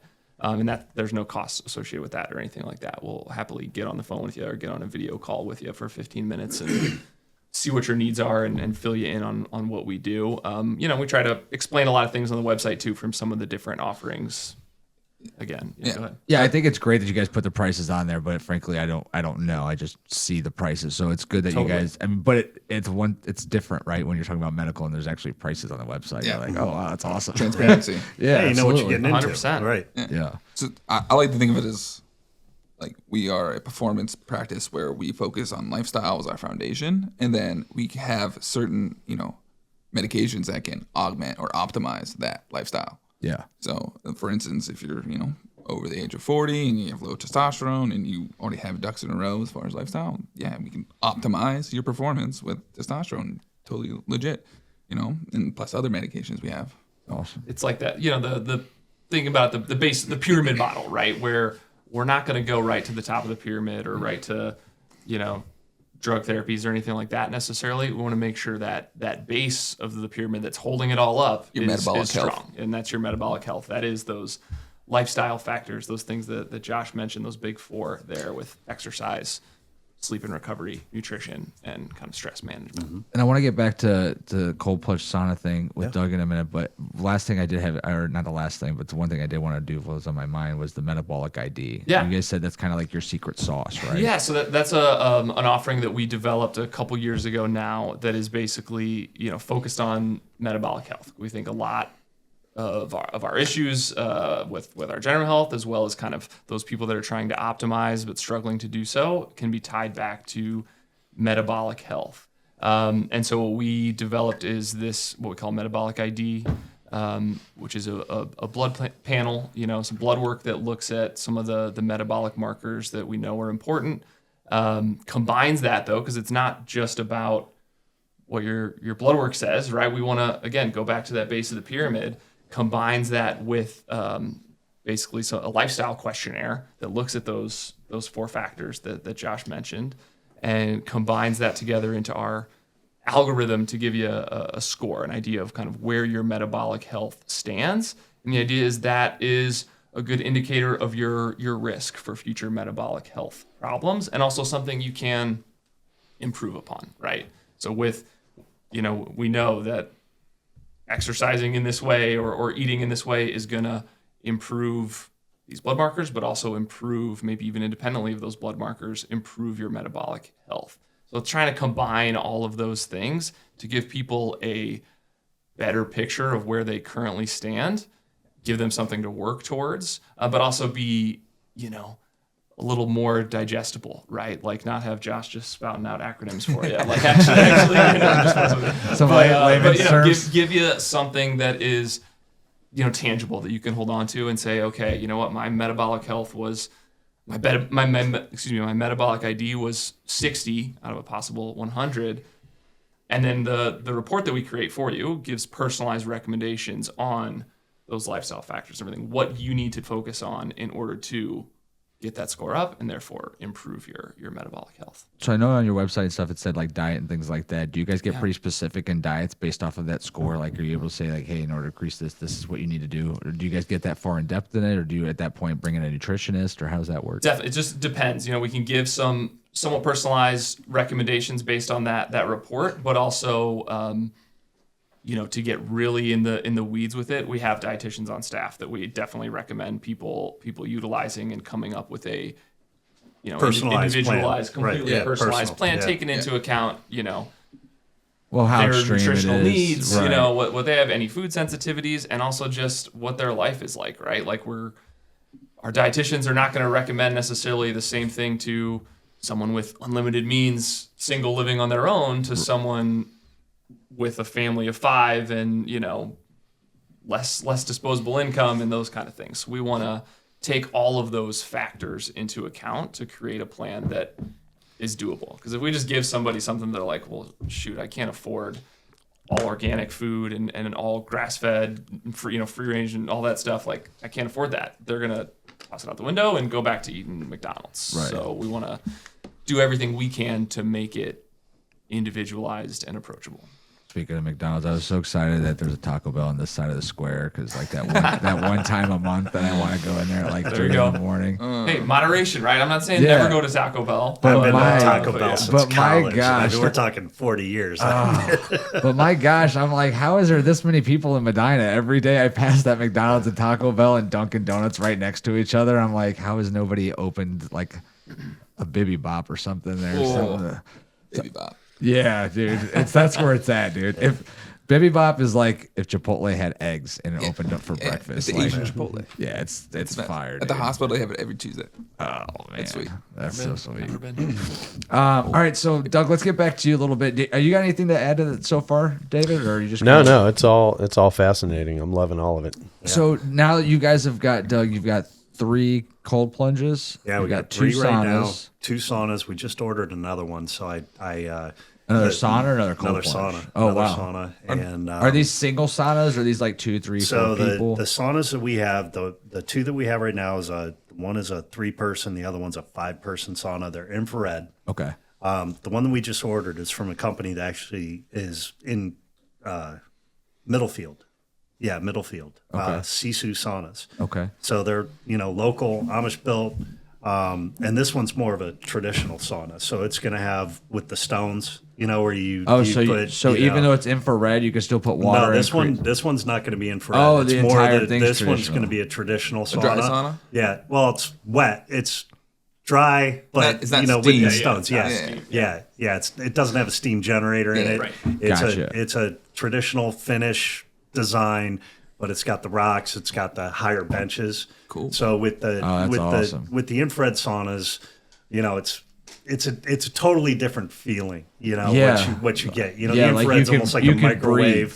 You can breathe in an infrared Yeah, sauna. you can breathe in an infrared sauna. Well- In the traditional ones, I don't know if any of you guys ever been to the Schwitz. No, I haven't. Actually, it's I funny because really we wanna just go, had a yeah. whole conversation about that. I want to do Oh, that. you got to go to the Schwitz. Actually, they actually have co-ed days where you can take your wife. Oh, really? Yeah, so they'll do them every once in a while, but it's expensive. I mean, but you get a lot for what you're doing. I mean, I think it's 150. Yeah, but it's a whole day, isn't it? You can stay for the whole day. So we and you just get had- this gigantic fat steak. I mean, the steak's bigger than its iPad. Oh, really? Oh yeah, and you get all the fixings on it. It's literally one of the best steaks. It's a big ribeye with everything on it. It's garlic, and you go in, and it's pretty communal. You sit at a table.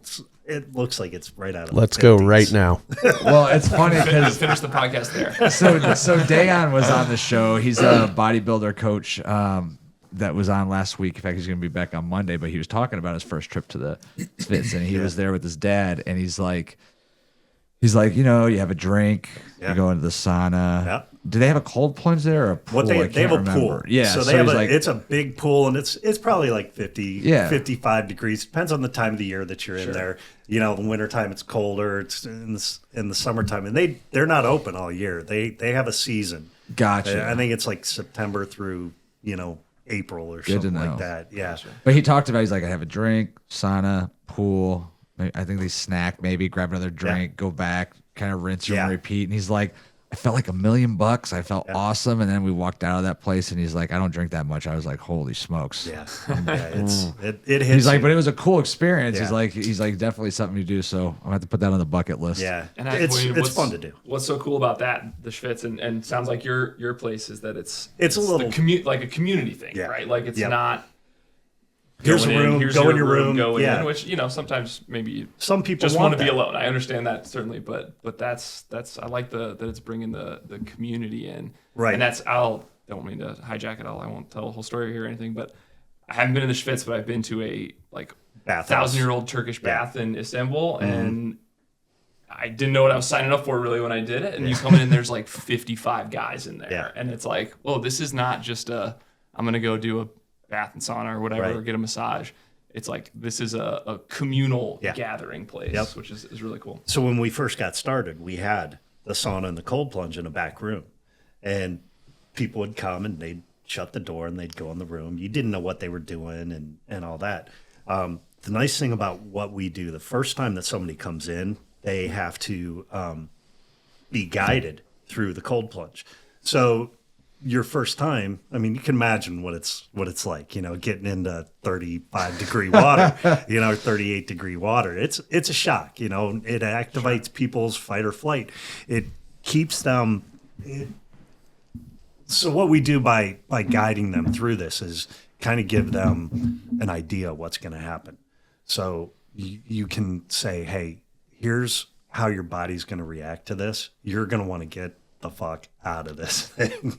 And the whole idea of being in it and keeping yourself in it is going to help lower your stress levels with everything else that you do throughout the day.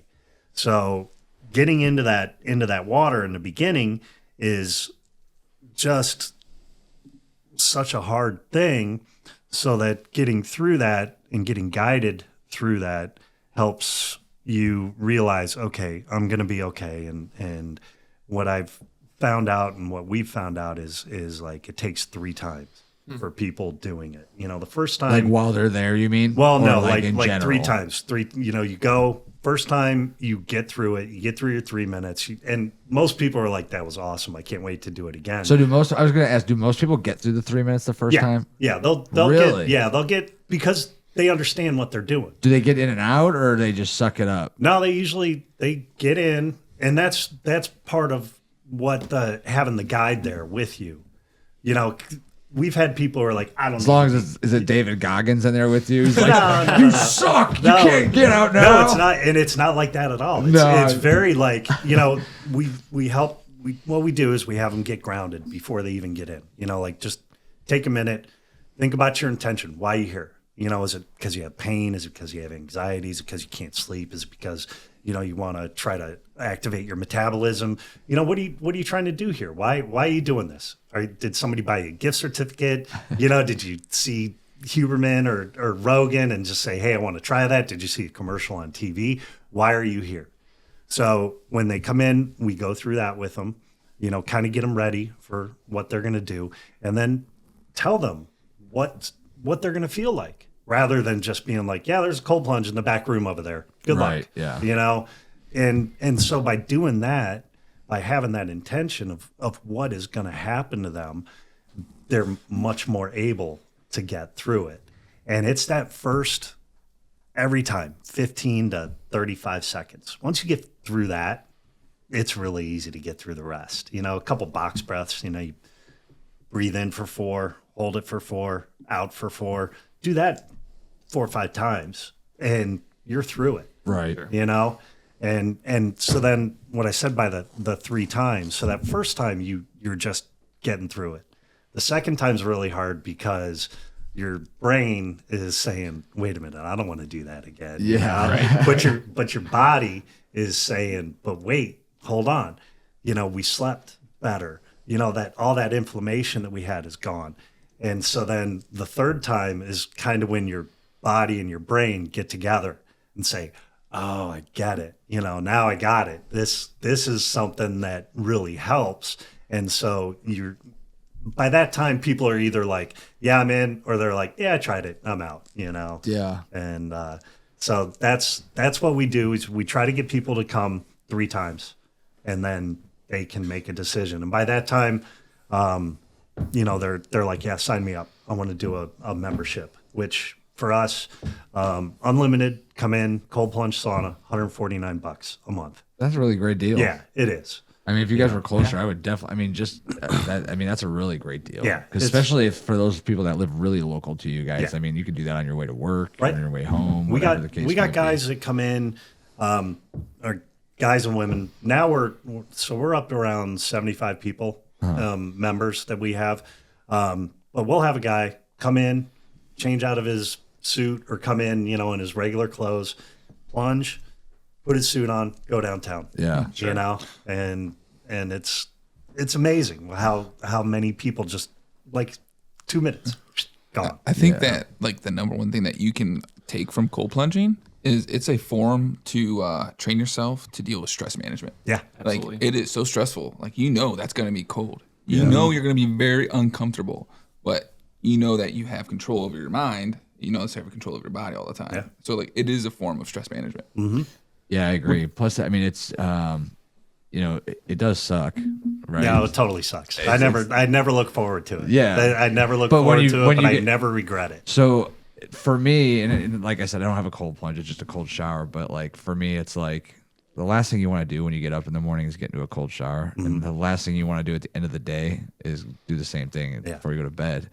But like I can always tell myself, like, you know how you're gonna feel good. Yeah, you're gonna like, feel it's gonna good, feel you know? great. Like it's Yeah. gonna suck for especially the initial like 15, 20 seconds. But after that, like you're already like at that point, my mind is like brain frozen into like, all right, what do we got to do today? We got to do this. I'm just like spinning around in circles and whatever. And it's definitely like Yeah, I you would hop under that love- cold water, and it kind of gives you that focus. Of Yeah. like, okay. You know. But it tells you what you can do. Yeah. Like, you know, because whether somebody's 20 years old, 30 years old, 50 years old, they come in there and they sit in that 38-degree water for 3 minutes. Yeah. Like, what percentage of people are doing that? Like, when you show up at the office, hey, Yeah. how many of you week 6 started out fucking 3 minutes in freezing water? Like, probably none of you, like, because I'm the boss. Now sit down and listen to what I have to say. Like, you just have that exuberant confidence from you Sure. because you just did something that's tough. Yeah. And it's 3 minutes of toughness. You know, Yeah. they always say like you just need 10 seconds of courage. Like 3 minutes of toughness, man. And I feel like they could get you through any day. That's exactly what it is. You know, that with the stress management, you know, there's just so many of the other benefits that you get. Like for me personally, so doing concrete, I've done concrete since I was a little kid. I mean, it started off like 8 years old. That was family business, you know, grandfather, father, uncles, all that stuff. I grew up in Florida, went to school down in Florida, but I moved back up here in 96 and worked for my uncle for 9 years. And when I worked for my uncle doing concrete at the time, you know, 28-year-old, it's not like it is now where we have all these machines and excavators and skid steers and shit like that. When we would go tear out a driveway, he would give us a 90-pound jackhammer and a dump truck, and we'd be there for 3 days, jackhammering the driveway, picking it up, throwing it in the dump truck. You know, so by the time I was 45, 50 years old, shit starts hurting. Yeah, all the time. So a couple of years ago, I started getting shoulder pain where I couldn't raise my arm. I couldn't pick up a 5-gallon bucket. Took about 3 months in the plunge, and I have full range of motion back. And I thought I was going to need surgery. Yeah. And it just beat down the inflammation, got rid of it, and totally 100% better. I used to go to the chiropractor every 3 weeks. If I didn't go to the chiropractor, my back was like a rubber band. It would just wind up and wind up and wind up. And after about 3 weeks, if I didn't go to the chiropractor and get that tension released, it would release and I'd walk around like a human pretzel for about 2 weeks. I haven't been to the chiropractor in a year and a half. Wow. Yeah. So how often are you cold plunging yourself? So I'll go 3 times a week. Yeah. So I try not to make it, you know, where I go every day. We do have some people who go every day, and it almost to me becomes too routine because you want that shock to your system and you want to change it up.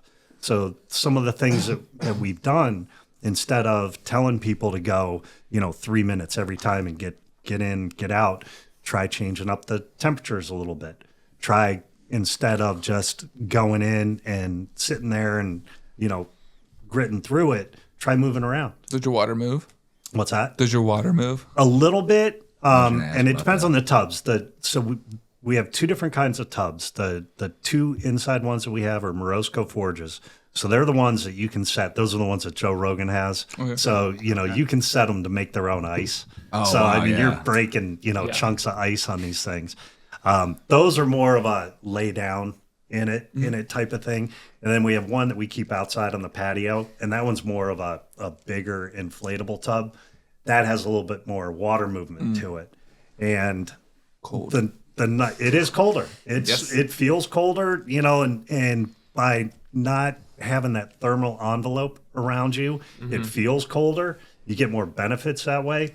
So we've started thinking about our next iteration of, you know, our next location, what we want to do. And I'd like to get some of the stand-up plunges, you know, say of deeper ones. And that's what a lot of the athletes are using, you know, because it gives you more, doesn't let you get that Thermal layer. The thermal layer. Well, yeah, and I guess now they make ones that are basically like a waterfall that runs over your body. I think that's the one that Rogan's got now at home. I think he was just talking about. He's like, it's like a constant like river, basically just dousing you. And then I just saw one recently where this guy was talking about like he only does it now for a minute and a half, but he does 45 seconds of cardio in it. So whether it's like jumping up and down or whatever. And he's like, at first I thought it would make me warmer, and it doesn't. It doesn't make you any warmer. He's like, it's actually worse. Yeah. So, I mean, once again, it's going to be one of those things that people are going to test, you know. The research I've done, it's like, is 11 minutes enough? Is it not enough? Is it more? Is it less? Is 3 minutes too much? Is 30 seconds enough? Nobody really knows all the determining factors. But because I imagine it'd be really tough to like put a control test to that. Like, it's not like you can test the level of somebody's inflammation and how their arm necessarily feels. Right, but you can test, you know, their blood before and after. You know, there's all kinds of different things that they can do. But we do try to change stuff up. Like this summer, we did a challenge for people. So we had 6 different things, and they were plunge with a buddy, plunge with ice. So we actually would have ice on hand. And there's a difference between a cold plunge and an ice bath. You know, the brain sees the ice on the water and it just does something that it can be the same temperature. Well, but it sees that ice and it's like, I don't know if I want to do that. You know? That's like if you put like your drinks in a cooler with just ice, versus putting like a gallon of water in there. Yep. It's colder. It's colder. To me, it's colder. I don't know. Maybe it's not accurate, but it feels colder. So people ask me, they say, well, what's the difference between an ice bath and cryotherapy? And I use almost that exact same analogy. Take a 6-pack of beer. You want to get it cold. Are you going to put it in the freezer or are you going to put it into an ice cooler? And I think water, since we're mostly water, it's 40% more of from the contact with the water that it transfers the cold. Gotcha. Than the cryo, than like just the cold air. Yeah. It gets through to you so much faster just because it literally envelops you. And it's from the neck down. You don't want to keep your hands out. There's a lot of people, they keep their hands out when they do it and they pray or, you got to get your hands in too, because that's where your palms, palms, the soles of your feet and your cheeks are where the most heat is moved around in your body. So like if you're overheating, that's what you want to cool down. Interesting. Yeah. Yeah. When we were in Iceland, that was the first time I've been in an area where there's tons of saunas, cold plunges, right, and hot and not just cold plunges, but also like basically what do they call them? Like, what's the word I'm looking for? It's like hot springs. Yeah, the hot springs. Yeah. But like they have it's like the perfect environment for that over there because the geothermal keeps all the water warm. Yeah. Like, and then at the same point in time, it's surrounded by 36-degree water all year round. Yeah. Best tasting water that I've ever had in my life. right out of the faucet. Yeah. Right out of the shower. It didn't matter. I drink water over there. It's crazy. Even the toilet? No, not the toilet. You're right. Not the toilet. Not the toilet. Hey, couple questions just before we move on from this. What's the best time of day to do cold plunging? It depends on what you want to do. A lot of times if I go in the morning, I want to go again in the afternoon. A lot of guys like to get up first thing in the morning and make that part of their morning routine. And but there's no real like what time is best per se. It's just if you make it part of your routine during your week and say, hey, I'm going to plunge Monday, Wednesday, Friday, or something like that, rather than a particular time of the day, because it can help you. A lot of people think it might help you not sleep, like wake you up. But if you do it at night, it can really help knock you out too, because then your body goes into just warming itself up. You get when you go to sleep. Yeah, that's interesting. That's why I started doing it, actually. I was going through a point where I was having a tough time sleeping, and I don't usually. And I was like a cold shower before bed. Out. Light. Yeah. I was like, and I guess that's what it is. It's like when you cool your body that temperature. It's like kind of like if you walk around outside, like right now, and then you get into a heated pickup truck and you're driving down the road for 10 minutes and your eyes are like going like this immediately. Yeah. And it's that same feeling. As soon as I get in the bed, it's like, man, everything's warmer immediately as soon as you get out of the water. Yep. So I could see, I guess that is that reasoning behind it. And we always recommend, end on cold. So if you're going to, do this, a lot of times if somebody will sauna, we'll have them sauna first, shower, and then cold plunge. Makes sense. And then don't go back into the sauna because you kind of rob yourself of a lot of the benefits where you're trying to, kickstart your metabolism and have your body warm itself back up rather than using the sauna to warm it up. So where are you guys located? You said Westlake, but whereabouts? We're in Westlake, right at where Crocker Park is. We're just north of Crocker Park, right over the bridge from them. And we're hopefully looking at a new space soon. So right now, we're in, like I said, my office. but we're looking at a place that's gonna make us kind of legit, where it's like 5,000 square feet. So we would go from having, couple infrared saunas to having like a 30-person sauna and having 6 cold plunges and start bringing a lot of the biohacking stuff in. You know, we want to do like a red light therapy and the compression.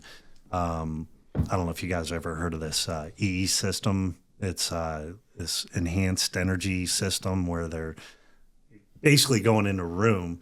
They're playing all these.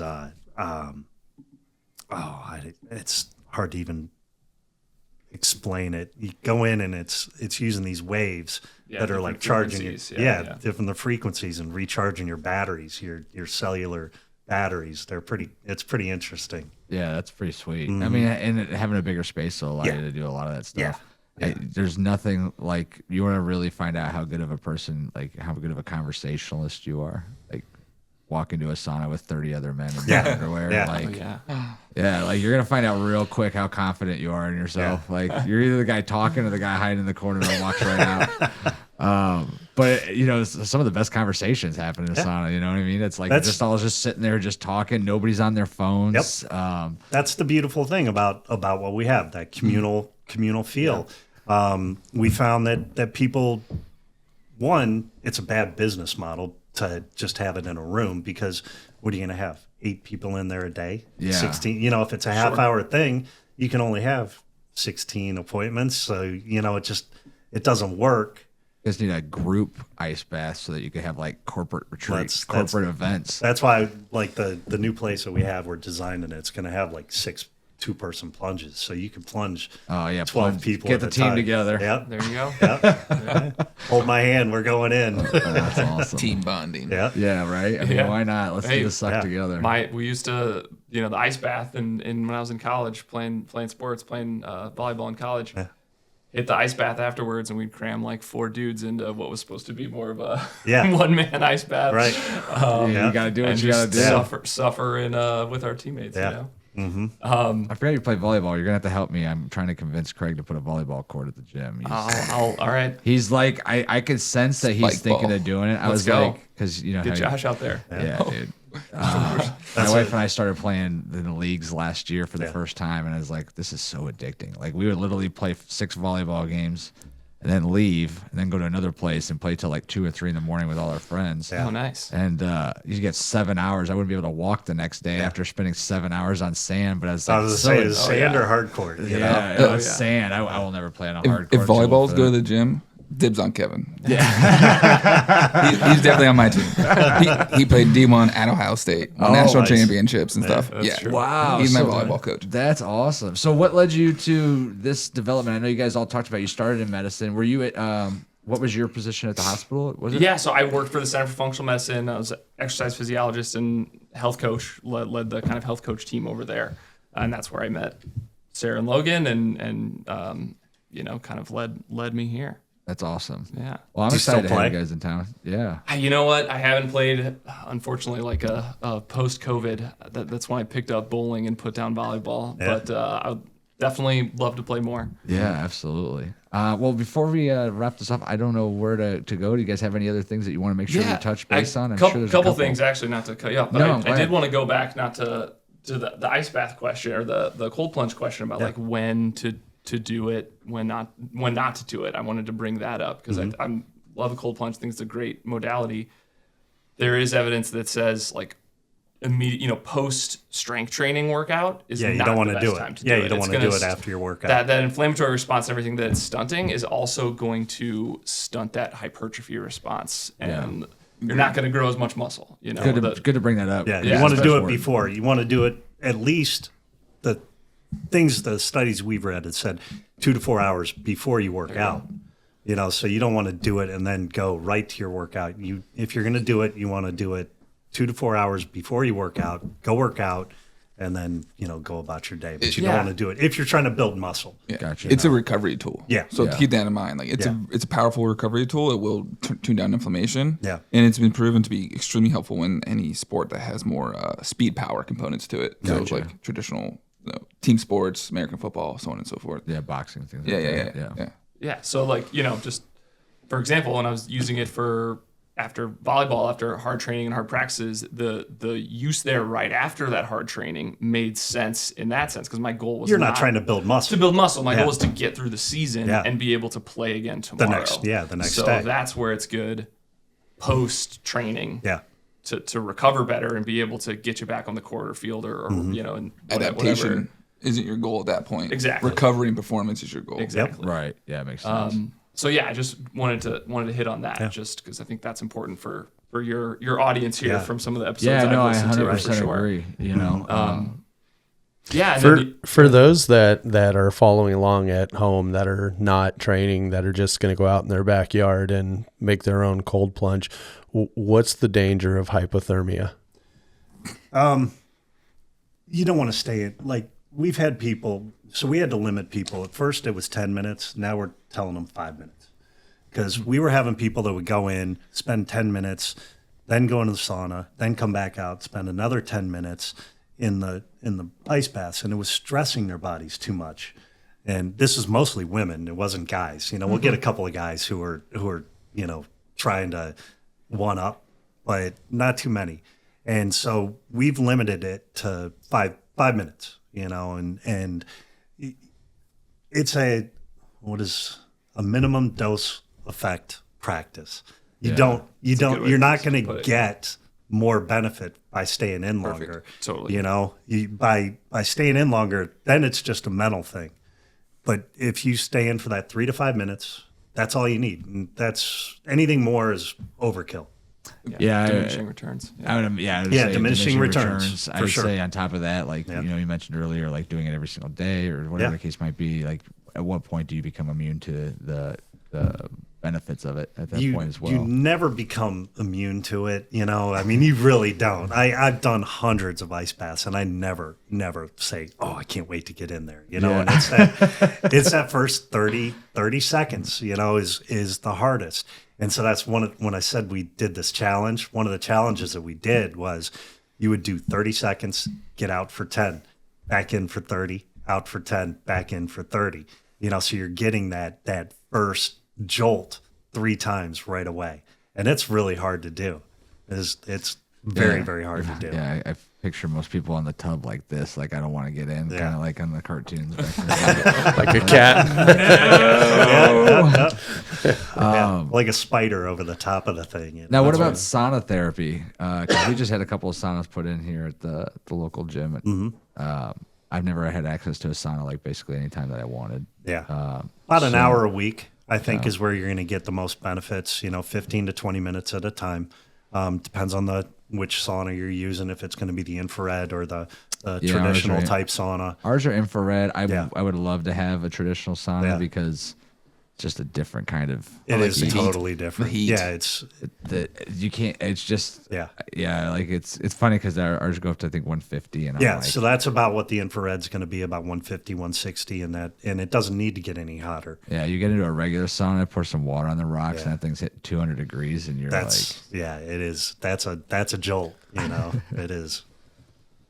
I'll add to that sauna. I think one of the best times to use a sauna. There's some evidence that post workout, particularly like cardio training, great time. I mean, strength training too, but cardio training right after that, it kind of almost extends that workout without you actually having to do anything else. Right? Like it's like you do 30 minutes of a workout and then do 10 minutes of the sauna. It's almost like extending that workout. And if you get your mind right, you go into it and you do some type of breath work, meditation, whatever, you're jump starting the recovery process. Absolutely. You're taking your body from this fight or flight autonomic nervous system response. So like, your catecholamines are high, so your adrenaline's high, and then you go in there, you do some breath work, and the heat just kind of relaxes all these tense muscles. If you really learn to like breathe and full relaxation of your musculature, and then you just go right into recovery, parasympathetic, eat some food, eat some carbs,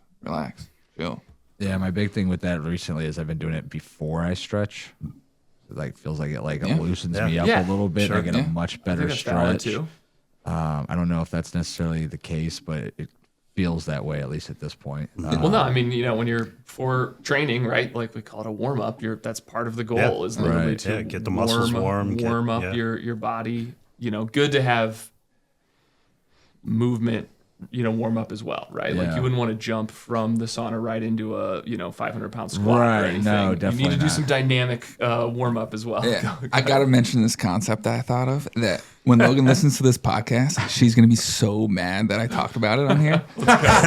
So, you guys ever done it's on the lines of cold plunges? You ever done float tanks or I have not done one sensory of those. deprivation? No, Yes. I have not So- done one of those. At Practical Healing, there's a spa there that has cold plunges and all that kind of stuff too, and they have float pools. That's like their main thing. You're talking about Marigold. right? Marigold Yes, has yes, float yes. pools. Yeah. So I go there every now and then to do it, and finally made my time. Went out there. I'm sitting in there and I'm floating, and I love it because everything's turned off. Like literally, my brain has nothing to do except think, and I love it. So I'm thinking, and I'm like, this is so good for my recovery. I just had a hard workout in the morning. I ate a bunch of food. And I just feel like my muscles are getting full, like just filling back up, and I'm like, this has a huge raw recovery magnitude. Like, how much is this stimulating recovery for me right now? Because like people think about gym, how much is this stimulating, adaptations or response? And I'm like, in cold plunges, saunas, float tanks, hanging out with your family, watching TV, reading a book, relaxation, all of it has a raw recovery magnitude to it, and it's all contributing to how fast can you recover from that day's training and then repeat again. So then you can adapt every single time. Right. So cold plunges up there, high recovery. You can't do anything. You sit there. Yeah. Saunas, super high raw recovery magnitude. It's meditation. Again, got nothing to do. Like you have no psychological stress. You have no physical stress. You're just relaxing, not thinking about anything. So I had to mention it. Sorry, Logan. I'm disappointed. I was expecting something way juicier than I was expecting Oh, some extreme. no. Because I literally thought out and makes sense to me. I literally talked about it nonstop for like 2 days, and she's like, "Josh, I swear, if you mention it one more time to one more person, here I am." I heard it's a pretty Yeah. intense and experience your first time doing it. Because is there a lid on it? No. Or is These it ones just are really open. dark? It's in an it? open It's a float salt, pool. like a basically It's like a little salt water. Yeah. You're laying in that so you float. but it's a and dark room or something. Yep. dark room, like very low light. It's the whole point is sensory deprivation. So you have no light. It's literally almost no dark. light, You yeah. can there's a little light you can control, but can. like it's 100% black. You plug your ears so you obviously don't get salt water. The water is the temperature of your body, and then you're floating. So you have no gravitational input to your arms. So literally you will lose feeling. Like your brain does not know that you have limbs if you can get relaxed enough. Right. So the only thing you feel is your breath because you have to breathe. So you feel your heart beating. So you have no sensory input coming in. So your brain power is freed up. It's not processing senses. So it's freed up for thought. That's awesome. It's a good experience. Yeah. Could be bad too, though. Definitely gonna Could be bad. definitely gonna have to try that. Anything else to add, guys? You want a fun fact about saunas? Let's hear it. So in the U.S., there's about 1 million of them. And so what's our population in the U.S.? 11 million. 350 million. Yeah. Oh yeah. We're like, wow. Well, Yeah, maybe sorry. maybe Don't after know. I don't the know. I don't Maybe know in why. New York City. maybe after the mass deportation that's coming, it might go down to that number. So, do you know where saunas were invented? Finland. Finland? In Finland. Yeah. Any idea how many saunas there are in Finland? Probably 8 million. So, by the way, Finland is often voted the happiest country on the planet, by the way. Could be connected. It's actually where most of the studies come from regarding saunas and cold plunges and all that stuff too. From Finland. Yeah. Yeah. They're So just- it's not quite that high, but they have 3.3 million, but their population is 5.5 million. So half the population of Ohio, but triple the amount of saunas in the entire country in Finland. So it's like one or maybe more per household, basically. Right. So, right. like, that's Pretty wild. close. Yeah. Pretty close to that. Got like the kids' bedrooms. Got room for the sauna in there. Yep. Gotta have a sauna. Yeah, that's, it's a culture, definitely. You know, that it is part of their culture. Well, it's been great having you guys on. I hope we didn't miss too much. Yeah, I mean- and we didn't really go through the 66 and 69 different biomarkers of a blood test, but Can always do it again. yeah, we can Bring definitely us do this back. again, or either I'll bring it here, or we'll do it live in your studio, just so somebody can get a feel for it. Yeah. And we kind of have some idea on where to go. But yeah, you guys have been awesome guests and a lot of information. Hopefully, our people that were listening found it as valuable as I did. I hope so. And I'll just a parting note, just to get one more plug in there. Yeah. Definitely, there's lots of other services that we offer too. So people that are interested in this idea, but they're like, I don't know if I want to see a practitioner or what. We do things like VO2 max testing, which I think is the, like one of the best markers for longevity for those that are in that kind of longevity space. We do that testing. We have dietitians. We have, some personal training and things like that.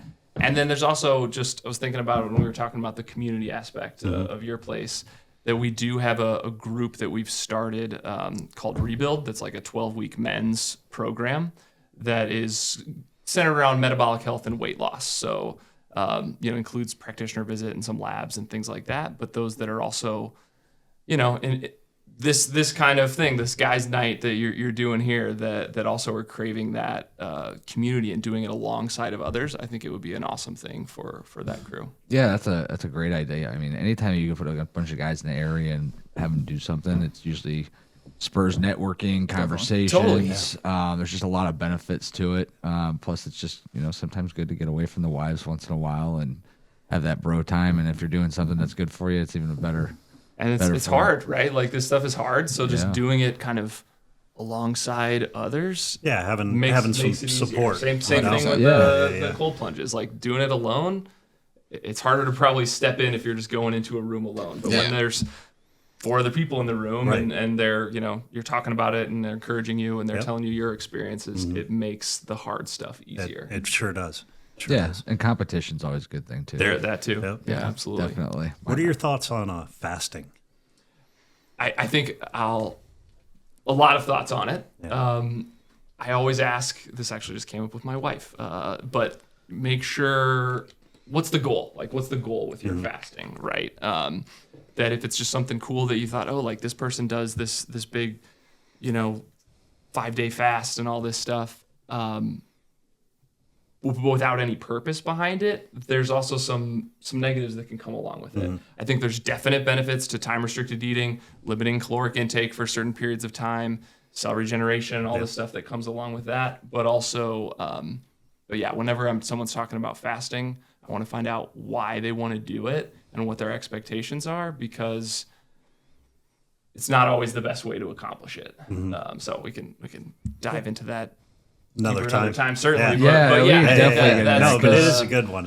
Even something simple like intermittent fasting. Like I've done that multiple times, but I've known other people that have done it as well, and then they overeat when it is their time to eat. Yeah, well, breaking it fast. Breaking it is the multiple components of it. The caloric restriction part of it, which again, depending on your goals and what you're trying to achieve, can be really important and effective, and also just that rest from digestion that can happen from it. That there's also healing and things that can happen along with that. It's a tool. Yeah. Absolutely. I'm not. All these things are, right? I mean, I would never say like everyone should be fasting or doing this type of fasting or this timed eating or this, whatever. It's potentially a tool depending on what your goals are. Exactly. Yeah, that's a perfect example. All these are tools. Leave it to the professionals. Don't hesitate to reach out. So, Josh, Kevin, PH Performance, thank you very much. Appreciate you guys for being here. Doug from Elemental. Elemental Saunas Cold and Cold Plunge. Yep. Cold Plunge and Saunas. Yep. Out in Westlake. Both of these companies, I have their information on the website. There's some discounts. I think there's a first-time full body scan for in-body scan. In-body. That's a body composition scan, yeah. Yeah, so Body to fat, get kind of muscle, a good measurement of where to go. And then I believe you guys did 50% off the initial one. off your initial one. Just so so you usually know. it's $40, and now it's $20 for to come in, get the guided experience, sauna, cold plunge. I mean, $20 for an experience. $20, I mean, for the experience, Can't beat it. Yeah. Yeah, You go downtown for totally. Cleveland for a drink and it's $15. You might as well get a cold plunge. You want to spend some money, go to Vegas. Awesome. David, anything else to add? Let's rock. Awesome. Hey, thanks so much, everybody, for being here. Good night, everybody.